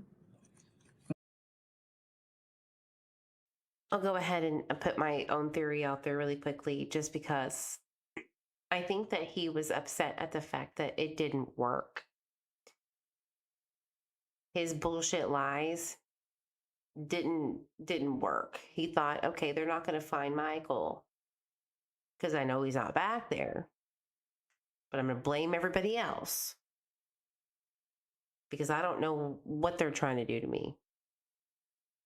And now I'm sitting here literally like being called a murderer.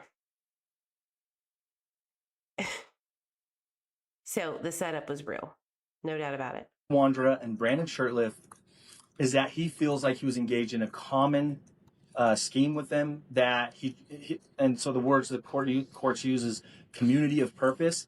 His level of remorse is commiserate with being in a community of purpose with people who are conducting a kidnapping. Now, we know that Michael dies as a result of this kidnapping because Stacey tells us that. Oh, God. You know, it would seem heartless, what I'm about to say, from people who are on the, I guess you would say, opposite side, which I totally understand. But if you listen to this, Nothing that Stacey has said has been proven at all. Okay? At all. To this day. Right? And this is his theory. That Michael is deceased. This is Mike. He's going to hang his hat on it. Listen. People who are conducting a kidnapping. Now, we know that Michael dies as a result of this kidnapping because Stacey tells us that. He also tells his mom that. He says he was accidentally suffocated. There was too much clothes on top of him. He explicitly describes watching as they put the clothes on top of Michael in the duffel bag. He observed that thing, and he watched Michael get transported and assisted in transporting Michael while he was in that condition. Oh, okay. Nobody heard this. Wow. So the most reasonable thing to do with a kicking, screaming child is to put him in a duffel bag. Okay. Put a bunch of clothes on him. And then park at Southwest 8th in Arizona and get out of the car to create some kind of alibi, like, we're not suspicious. We're not kidnapping murderers. We're just putting power steering fluid in. Everybody stay calm. We're not those bad people. Even though we really are. Are we for real right now? How is this a thing? How are we here? Why are we here?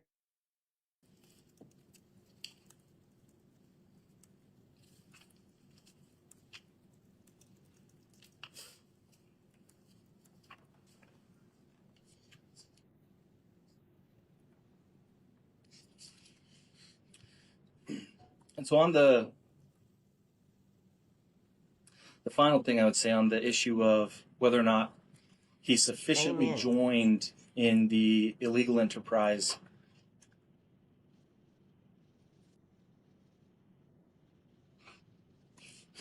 is that the language that the courts use, they say mere proximity, they talk about bystanders. In this case, this isn't a person he's recently met. These aren't people who he's accidentally fallen in with. This is his wife and his friend, whom he is asked to try to assist him in siring a child with his wife. These are people he knows well. And so when he describes them as asking him things like, what should we do with him? And he says, call the cops. We got to do something about this. The reality is that he is consulting with them. And even if nobody takes that advice, he is still consulting with them. And that makes sense because these are people he lives with. These are people he lives his life with. These are people he is engaged in business with. And so all of that is to say that Stacey Wondra is engaged in the same criminal enterprise, the same community of purpose as Sarah and Brandon, and that is abundantly clear by the fact that he goes with them and assists them. Finally, speaking just on the facts, we have a pretty good idea of what happens to Michael up until he's moved from the Wandra's yard. Stacey describes that he's brought into the house by Sarah. He says she's gripping him tightly, and that detail matters because if a child is trying to get away or doesn't want to be held, you would have to grip him tightly. But what about the fact that just a day or two prior to Michael disappearing, Sarah Wondra had gallbladder or kidney stones so painful she was in the hospital. I think it was kidneys or an infection. It was so badly that she had to get on antibiotics that ironically Stacey was in the line for at the Albertsons that Brandy Vaughn worked at. He was in the line getting her prescription for something. Either it was the tooth pull that Sarah had because she's falling apart over there, okay? And she's carrying a child, because kidneys magically just heal overnight. Right? Wow. So I guess Sarah has superhuman healing powers as a diabetic, as a very severe, had like high numbers. She was ready. I mean, she could have stroked out any minute, from my understanding. And it's on her TikTok. She talks about it all the time at that time. So, yeah, this tracks, I guess. Talks about hearing the duct tape and then seeing Michael Vaughan with duct tape on his wrists and his ankles and over his mouth. When asked if he was resisting, he said, well, yeah, he was squirming. So he describes what it would be like for a child to struggle, but there are at least two grown adults putting him in this bag. He describes how he's too big for the bag, and so they had to bend his knees, and he describes it with a tote and a boot and demonstrates it to law enforcement. He describes how Michael is taken to the truck. Now, the fact that he's put in the bed of the truck, well,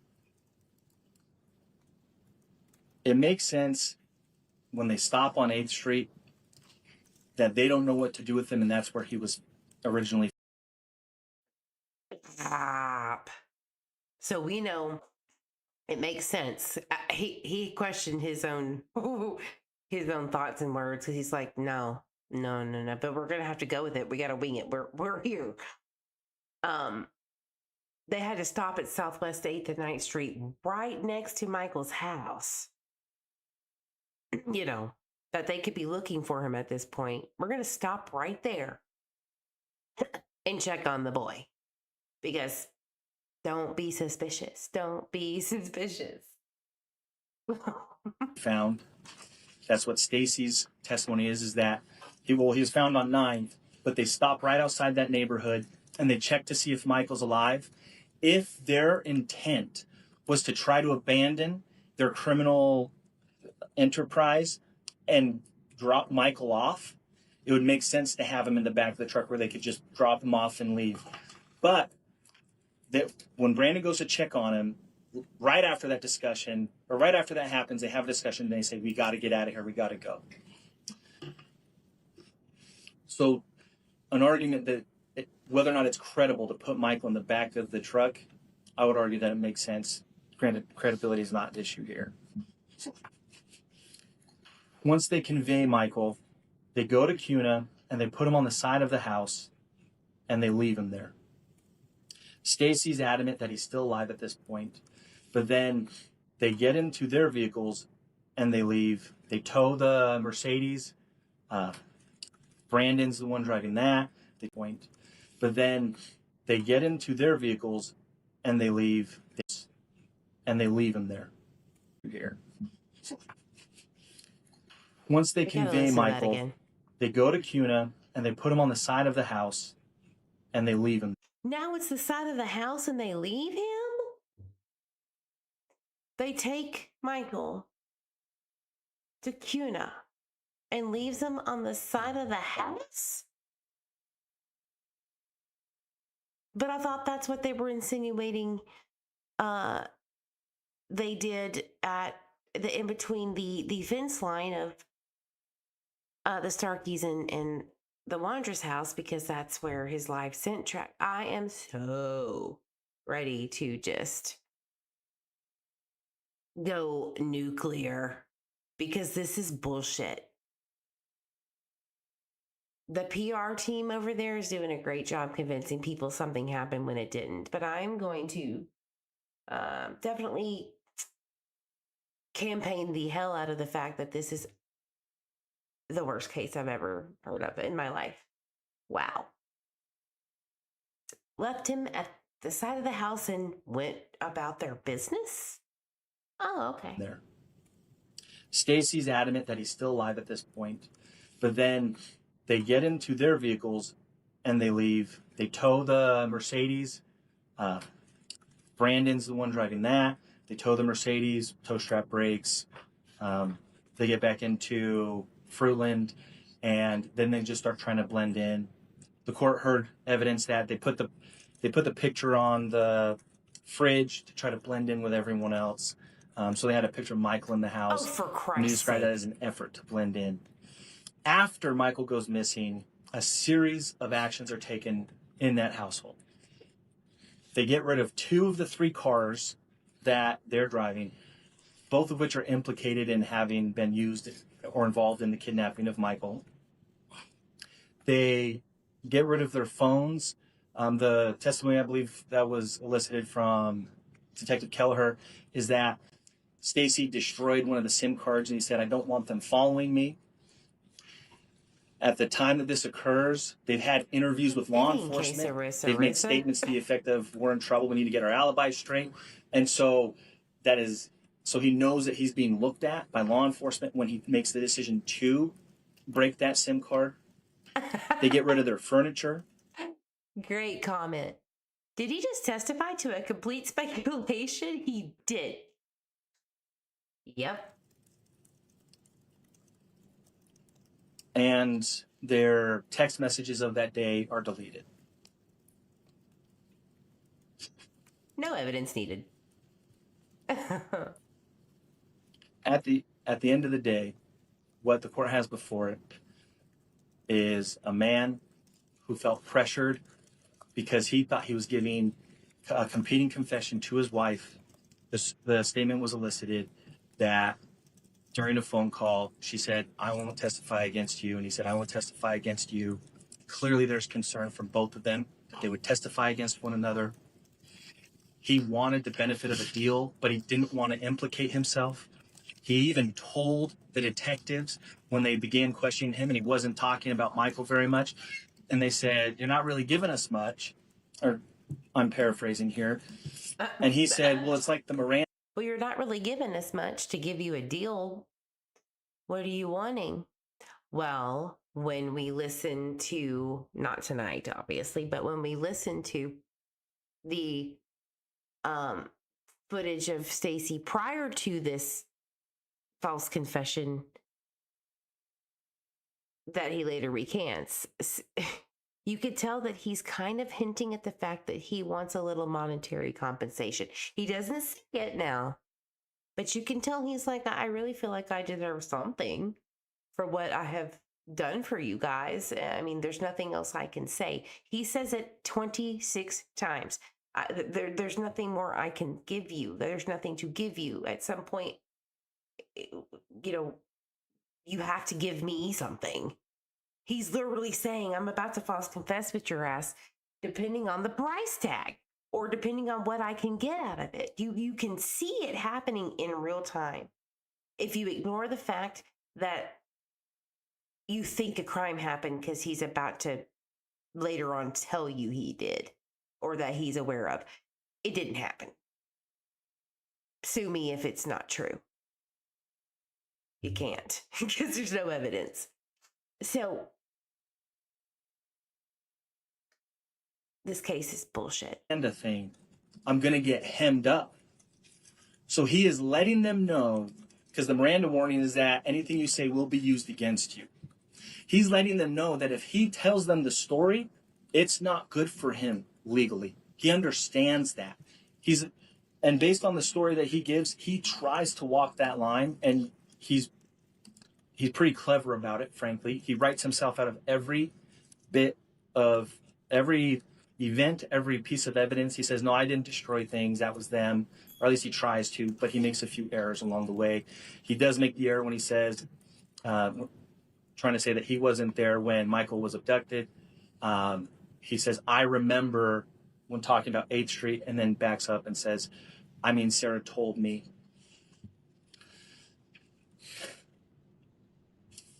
Over the course of that interview, What a stretch. when he was confronted with the fact that his story... You better have some evidence proving that he knew and that a crime was happening when he knew that he slipped up and corrected himself. What a twat waffle. I'm sorry. This is ridiculous. What a waste of taxpayers' money over and pay it. I said what I said. And no, not everything is worth spending money on something that shouldn't, when it could go to others too. So sit on that. was not possible. What he ended up with was something closer to the truth. As he told more of the story that incriminated him more more details became corroborated, not less. And so what we're asking this court to do today is find and will bind over Mr. Wondra for his participation in kidnapping Michael Vaughan, Exactly. a 5-year-old child at the time, and also bind him over on the felony murder rule on first-degree murder because Michael Vaughan died during the commission of that felony or as a result of that felony, and also to bind him over on the destruction of evidence as the number of attempts to get rid of normal objects in their lives is staggering. To get rid of your cars, your phones, your furniture. They took every effort imaginable to try to hide from this crime, and they were very good at it, frankly, but not perfect. And we're asking the court to bind them over on the. They were very good at what crime actually was committed. Where's the nexus? Okay, I'm going to pull an Indiana Delphi case out. Where's the freaking nexus of a murder? You got to have the proof that a death occurred, like not just speculation, which dogs hitting on something is kind of speculation if you don't have the DNA evidence to prove that it did. So you have dog speculation. You have Mike Duke's speculation, you have Juanita's speculation, you have Crimin's speculation, you have Bryce Crimin going and stealing letters out of the cell of Stacey Wondra and there's no report on. Who knows if it was even manipulated or signed, or maybe somebody was wanting to manipulate it or something. Maybe. We'll see. But you have all of these things that are pointing to the fact that no crime has occurred. And so how could you sit there and say that there's probable cause, Judge Brian Lee, when literally there is no body, no DNA evidence to suggest Michael is even dead? Evidence that it's heard during the course of this. Thank you. Thank you. Mr. Geddes, Thank would you like God to that's final- over. Make a closing. Now it's about to get really good. Thank you, Judge. Some of what the state talks about is accurate. Mr. Duke talks about how we have a unique obstacle to get over in this case. It's true. There is a gap between the evidence and the charges, and they have to overcome that, and they haven't done it. He talks about, at some length, there's this gap between when we think the body was buried November 28th to when we dug up the yard in November. So we just surmise that he must have been moved. Okay, that's called guessing. Amen. Body was never found. Talks about the tricycle and what happened with the tricycle. Guessing. The cadaver dogs. They alert. Okay, what does that tell us? That there was a body, perhaps, in that location. Was it Michael's? We don't actually know that. Does the state think it was? Does Detective Kelleher think it was? It's called guessing. We don't actually know because no body was discovered. We have no body, we have no parts of a body, nothing. No blood. They looked repeatedly. They grabbed every stain they could find. Nothing. Oh, and me and others sleuthed the hell out of those papers that, they sent I guess, vehicle seats and vehicle stains, which I'm sure, knowing these four, or at least I'm not going to speak on Adrian Lucini Piccini's behalf, Luigi's behalf. But I'm pretty sure that they ate a lot in the car deriving, because that's what they did for their business. I'm sure there were stains all over the place. And I wonder if we didn't catch all of those expenses to send Burger King or Subway stains or whatever to a lab to see if it was Michael. This is pathetic. Just think about that. Sit on that for a second. If you're a local, think about that. DNA testing doesn't, sometimes cost $240 or something at the Idaho State Police Lab. No, sometimes they got to send it to a private lab in California where they only have these vacuums that can suck DNA up from fabric like couches or cushions or car seats. And that's tens of thousands of dollars. Just think about that. Yeah. So they're guessing. Green dog toy. Well, someone who didn't testify today told someone that, yeah, we found an ear from a chew toy and it's green. Okay. What does that tell us? Absolutely nothing. Guessing. They move on to the confession. They keep calling it a confession. It is not a confession. Nowhere does Stacey Wondra confess to anything. Not a thing. Prosecutor says, talks about a lot of things. Will's trying to write himself out of the story. Except he's amazingly consistent about that. He never once says, I did this, or I did that, or I did the other. What he says repeatedly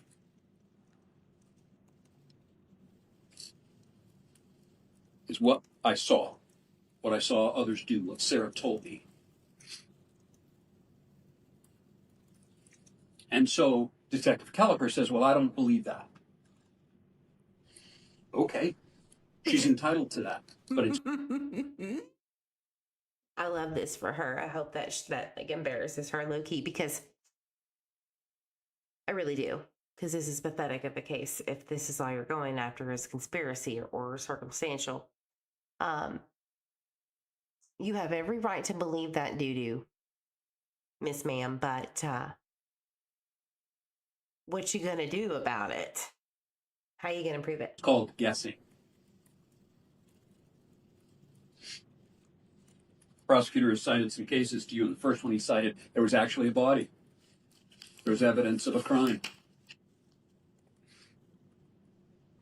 We don't I have wish. Michael's body in this The case. trees area. We have absolutely no idea what has happened to him.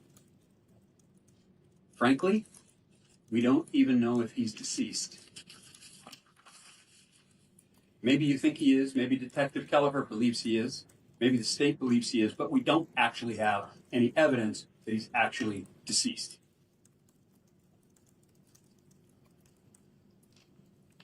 In the second case they cite,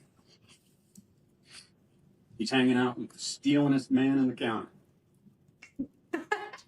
Okay.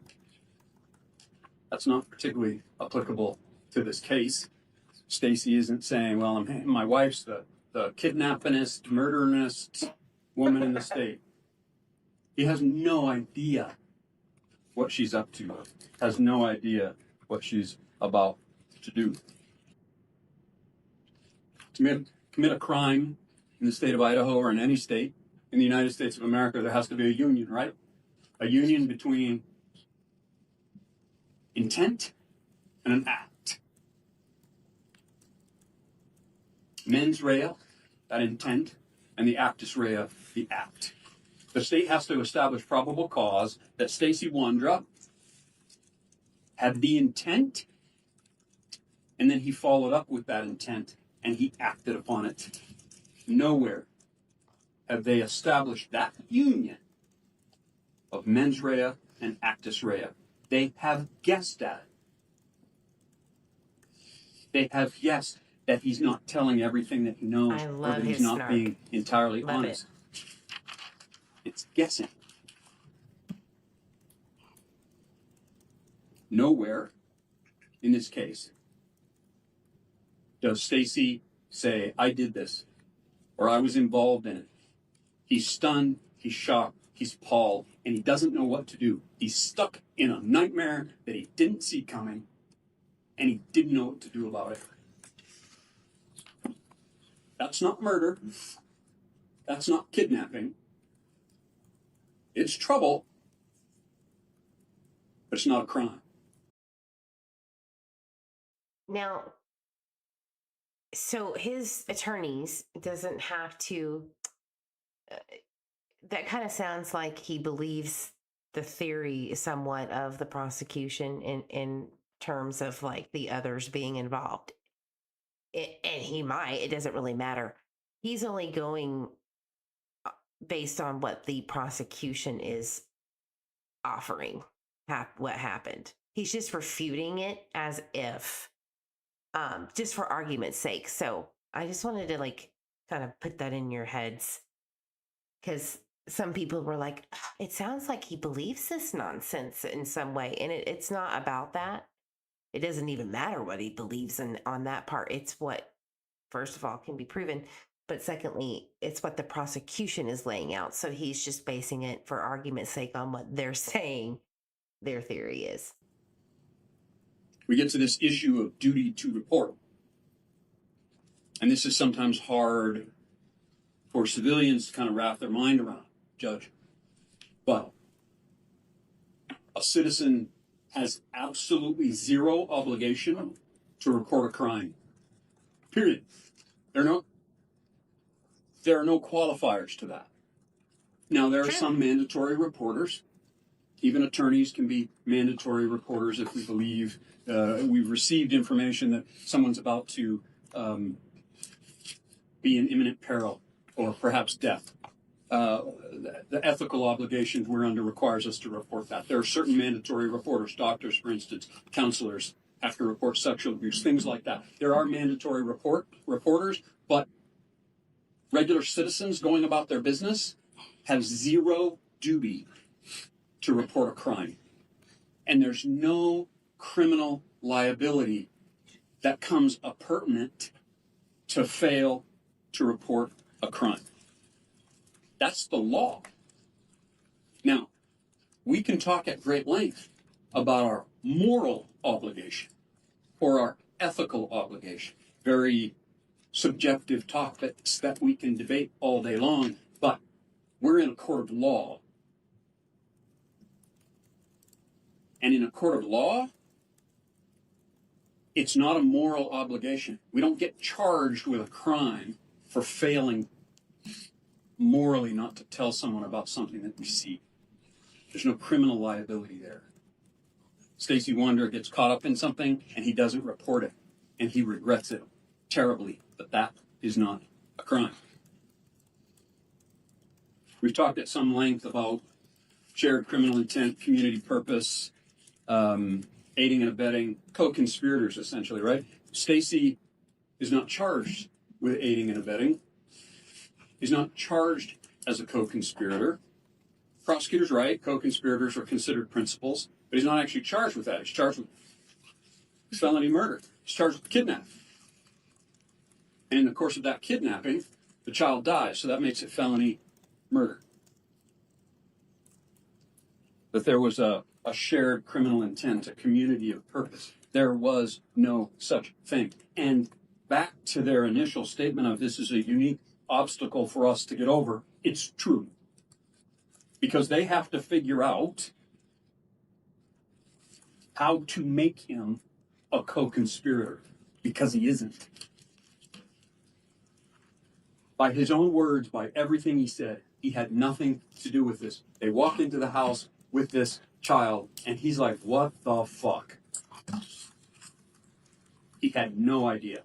And he was appalled, and he was shocked, and he didn't know what to do about it. That does not make him an aider and abetter. That does not give him community of purpose. He had no idea. And the prosecutor stretches these things. Well, he had straps in the back of his truck, so that's the perpetuation of the kidnapping. No, it's not. The child was already kidnapped, and he had nothing to do with it. They were going to tow a car. They had to stop because the brakes weren't working. He put brake fluid in the car. Detective Kelleher says, well, that's fixing the car so they can kidnap the child. The child was already kidnapped. Again, don't confuse his belief that something happened with the argument's sake of the prosecution's theory, please. Like, because a lot of people say that, and at first it kind of took me aback, like, sir, but it doesn't matter what he thinks or feels. It's about the prosecution's theory. And I think he's basing the argument on that alone. Right? But I don't think that he believes that anyone's involved. I don't know that for sure. I'm not in his head, but I just, how could you?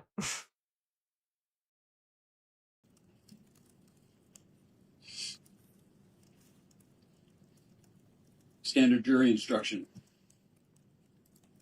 for aiding and abetting in the state of Idaho makes it clear, absent a duty to report, which Stacey did not have, his presence during, even his acquiescence in, or even his silent consent.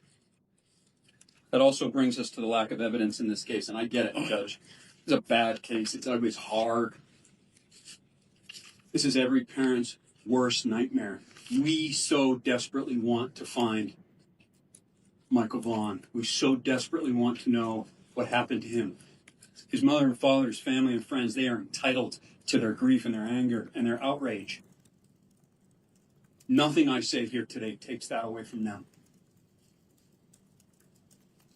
What I'm here to say I agree, Case Eraser. is that I agree. doesn't make him guilty.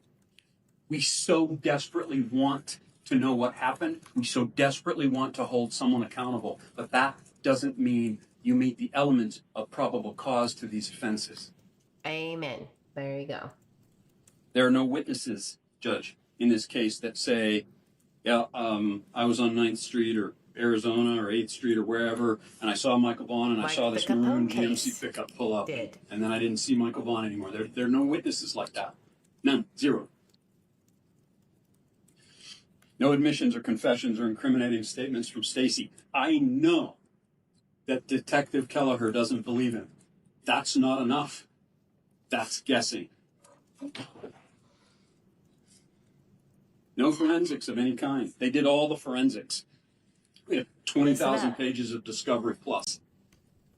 20,000 plus pages of discovery. And there is no, what did he say? No forensics of any kind. They did all the forensics. We have 20,000 pages of discovery plus. The Idaho State Police were heavily involved. They went over everything with a fine-tooth comb. The FBI was involved. Every available resource was tied into this case. And not one piece of forensic evidence was found related to Stacey or anybody else. Cars, clean. Houses, clean. Nothing. Piece of duct tape in the back of a truck. I would encourage you to find a truck in the state of Idaho that doesn't have a piece of duct tape in it. But that piece of duct tape could have had DNA. Michael's DNA, some skin, some blood maybe. Fingerprints, whatever. Nothing. Nothing. So how in God's green earth could the family even remotely think that this is true? The audacity of law enforcement to hang their hats on something they can't prove without a doubt and not even try. And I don't mean that like try to find Michael. They obviously worked very hard to try to find him. They went down the wrong path to find him, and I think they know it.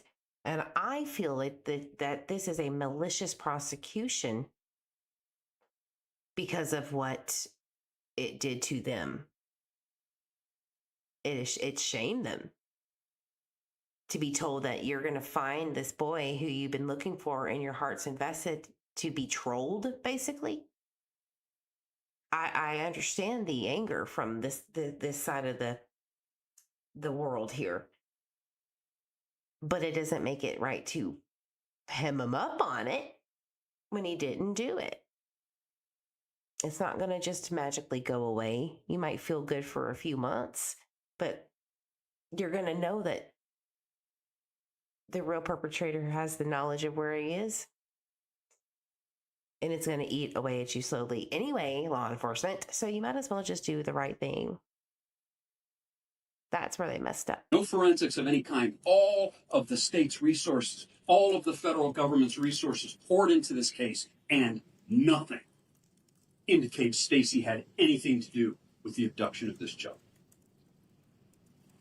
No physical evidence. This is incredibly important to the I case. say that so many And we times, haven't Sunflower. really talked about it a lot. But there's always physical evidence, right? Something that connects the perpetrator to the crime. Examples would be, an easy example would be the shirt that we knew he was wearing found in the trunk of Stacey's car. Well, Tyler Vaughan didn't even know how to say it with the full chest and confidence that it was a Minecraft shirt. My God, we've heard it to be this is how many times this damn shirt has changed in Michael Vaughan's case. It's really pathetic here. Tyler told the police the red shirt, the Pac-Man shirt that he was wearing, the Level Up shirt from the day before. But Brandy had to correct it and say, no. It was the blue Minecraft shirt. And it wasn't blue boxer briefs. It was the black with green line stitching with the character from Minecraft on it, whatever his name is. Like, okay. And then somebody read off of a flyer from like day 2 or 3 that it was a red Pac-Man shirt. I'm not kidding. I have the video. It's a real thing. If we need to take a break from this awesome man's defense speech, which is freaking amazing to me already, if we need to pull it up, we can. About the Pac-Man shirt to prove it.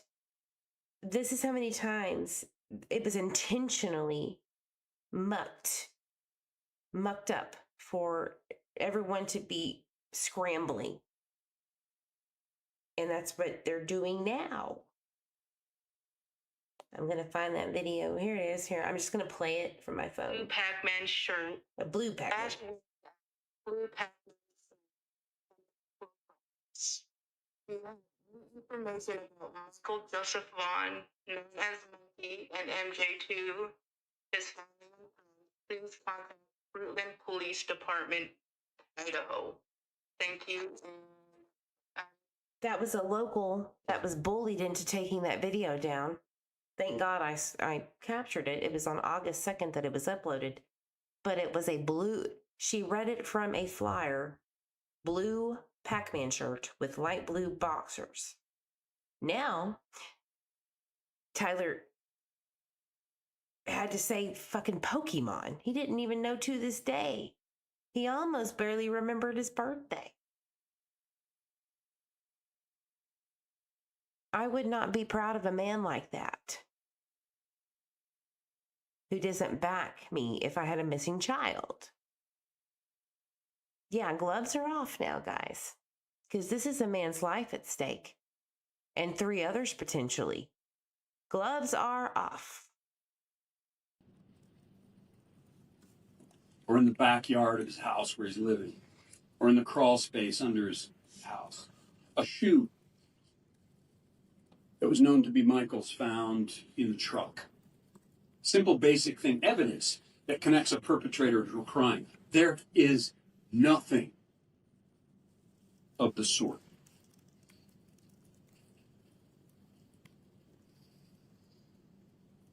The state comes to the court today and says, we think we know what happened. We think the child was kidnapped, and we think Stacey had something to do with it. And we think he was held in the house, and he was in a car, and he was taken to Brandon's mom's house, and he was buried in the backyard. All of those things are guesses. And we can't bind over a case, first-degree murder, or any charge, frankly, on a guess. I would submit to the court that you can't take a 5-year-old boy. I'm sorry, I just find that incredibly unbelievable. That you're going to take a wriggling, kicking, screaming 5-year-old, stuff him in a duffel bag. He's going to kick his way out. He's going to thrash his way out. People are going to hear. People are going to see. I just don't find that believable. But even if you find it believable, there would be evidence. There would be evidence of his skin, of his blood, of his. I'm not a CSI. The epithelials, whatever the material from your skin. They would be on the couch. They would be on the carpet. They would be everywhere he was. He was supposedly in the back of a truck in a duffel bag. Canines don't alert on that truck. That's not believable. No evidence, no forensic evidence found in the yard, in Brandon's mother's yard, in Brandon's mother's house. It surpasses reason to think that a little boy was kidnapped and died and buried, and they didn't find anything. Amen. And I hate that as much as anybody. Me too. But that doesn't mean that a crime has been committed by Stacey Wondra. There has to be that nexus between the intent and the act, and there has to be that evidence that connects those things, and there just simply isn't.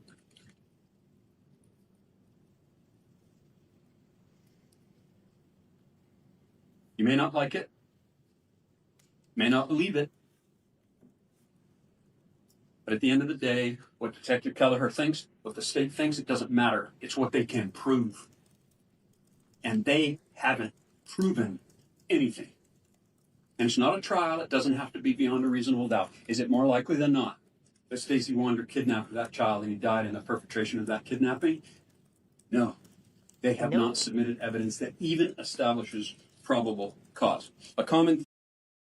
And listen, you can hire the best PIs in your area that do the most corrupt, shady shit to try to convince the masses that speaking to Stacey or getting others to be informants to speak for Stacey is going to be enough to tie him to a crime. Keep trying it. You're going to fail again and again. And it's really a sad way to spend your time. theme, Judge, throughout this case is Detective Kelleher hits him hard on this in the interviews. His mom, who they used to get information out of him, she hits him hard. What did you do? Why didn't you say anything? Why didn't you call? You must be accountable for your part, Mom says. You must be a man, Mom says. You made a mistake, Mom says. What that's referring to is his cowardice. This is why he's crying. This is why he's remorseful. This is why he's upset. Because something horrific happened, he didn't stop it. He was a coward. That also has no criminal liability attached to it. Being a coward is not a crime.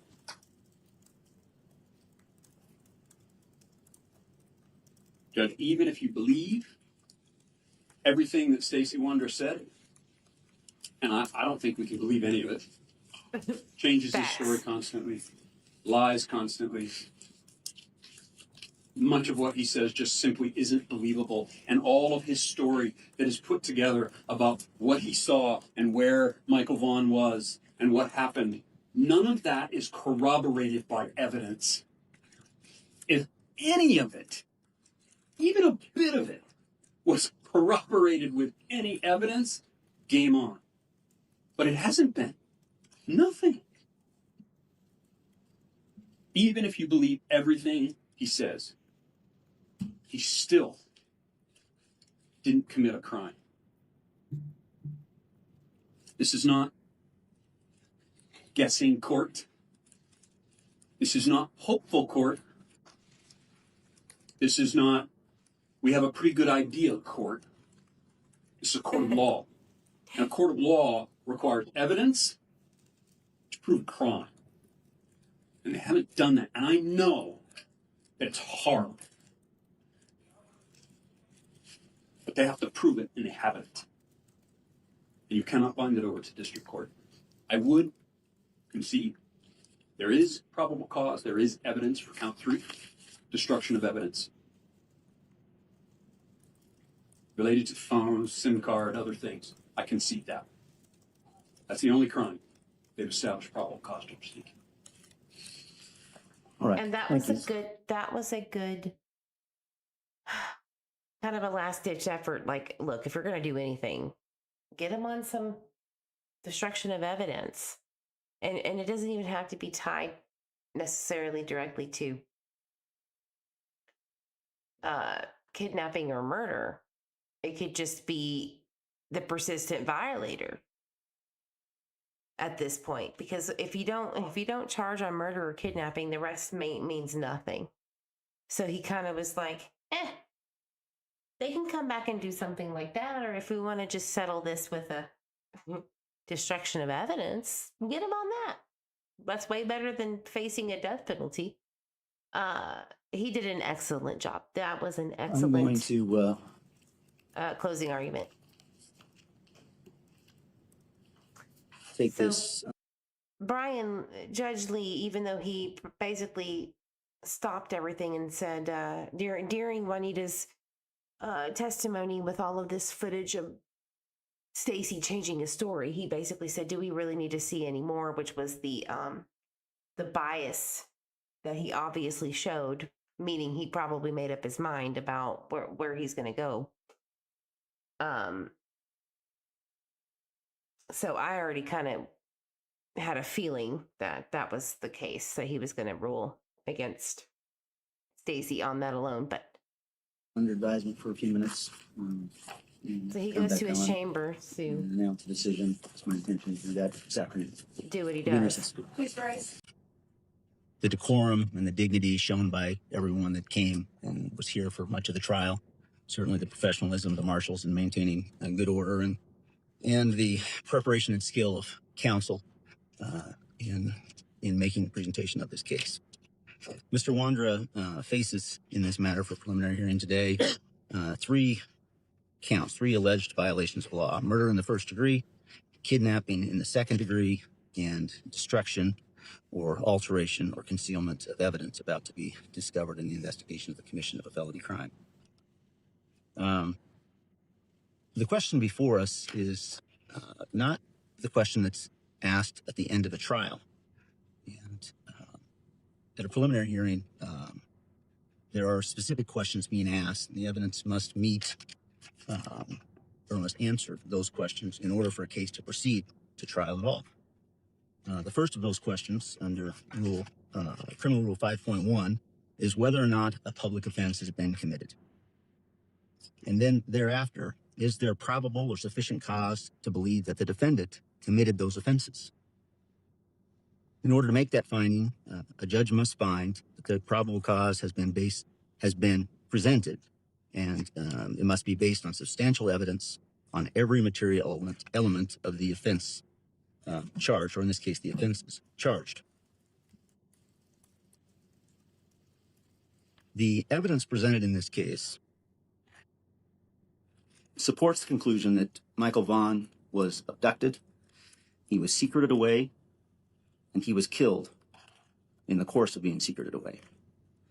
The evidence goes on to show that subsequent to and during those events, evidence of the crimes was destroyed, altered, or concealed. In making findings of probable cause in this case, or in any case, the court relies primarily on the criminal code, the statutes by which a person is alleged to have committed a crime. The court also relies heavily on the jury instructions that the Supreme Court's promulgated for making decisions about any particular charge. Of particular utility in this case is Idaho Criminal jury instruction 311 and 312. 311 says the law makes no distinction between a person who directly participates in the acts constituting a crime and a person who either before or during its commission intentionally aids, assists, facilitates, promotes, encourages, counsels, solicits, invites, helps, or hires another to commit a crime with the intent to promote or assist in its commission. Both can be found guilty of the crime. Mere presence at, acquiescence in, or silent consent to the planning or commission of a crime is not, in the absence of a duty to act, sufficient to make one a principal. An accomplice is what it says, but we're talking about principal liability for criminal acts. Idaho Criminal Jury Instruction 312 says that all persons who participate in a crime, either before or during its commission, by intentionally aiding, abetting, advising, hiring, counseling, procuring another to commit the crime with intent to promote or assist in its commission, are guilty of the crime. I use when reaching some conclusion that Stacey Wondra took, enticed away. Okay, I think that we get the idea that the judge was like, we're taking your ass to district court for arraignment, which is tomorrow, guys. I believe it's at 3:30 Mountain Time. And they are not going to broadcast it live. From my understanding, it looks like they have the ability to record it and then broadcast it after the fact. So once that becomes available, I've already asked for it because that's the rules. You basically have to say, hey, I'm an independent, blah, blah, blah, blah, blah. I would like a copy of that, please. Because transparency, right? So we'll see. But either way, it should be broadcasted. It won't be a long ordeal, I don't think. But definitely will be on it tomorrow.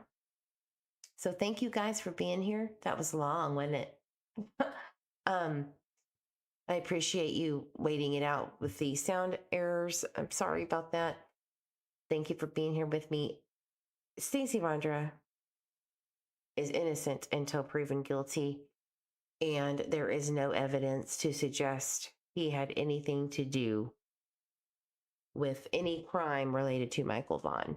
If anything, what's more plausible to me, in my opinion only, is the fact that he is being framed by the real perpetrators and have been since before he was even on the radar. That's where I stand. I will not change my mind until the evidence proves otherwise, which what evidence is there, right? But Michael deserves better from everyone, as Sunflower said, and I agree. And we need to do better. And Fruitland needs to do better. Payette County needs to do better. Mike Duke, gosh, I don't know if he is capable, but he deserves, Michael deserves better from everyone. And I hope that they get the real perpetrators soon. I think it's still possible, but we still need to fight and share this. Please, guys, hit the like button on your way out. Subscribe if you like what you hear. You know, as I say, hug your babies, drink your water. Help get justice for Michael Vaughan by sharing this, please. Stacey Wondra didn't do this, and neither did the other three. Have a good night, guys. Much love. Bye.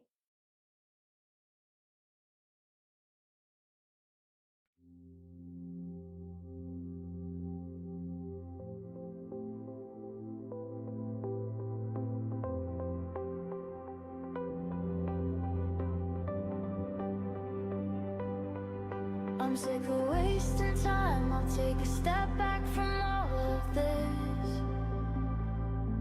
and try to find my way out of this shit.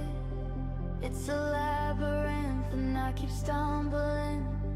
I'm lost and broken, but I'm getting up again. They try to put me in a cage, but I won't get in. I look into the mirror and I see my better twin. I see my past life and I see my better twin. 'Cause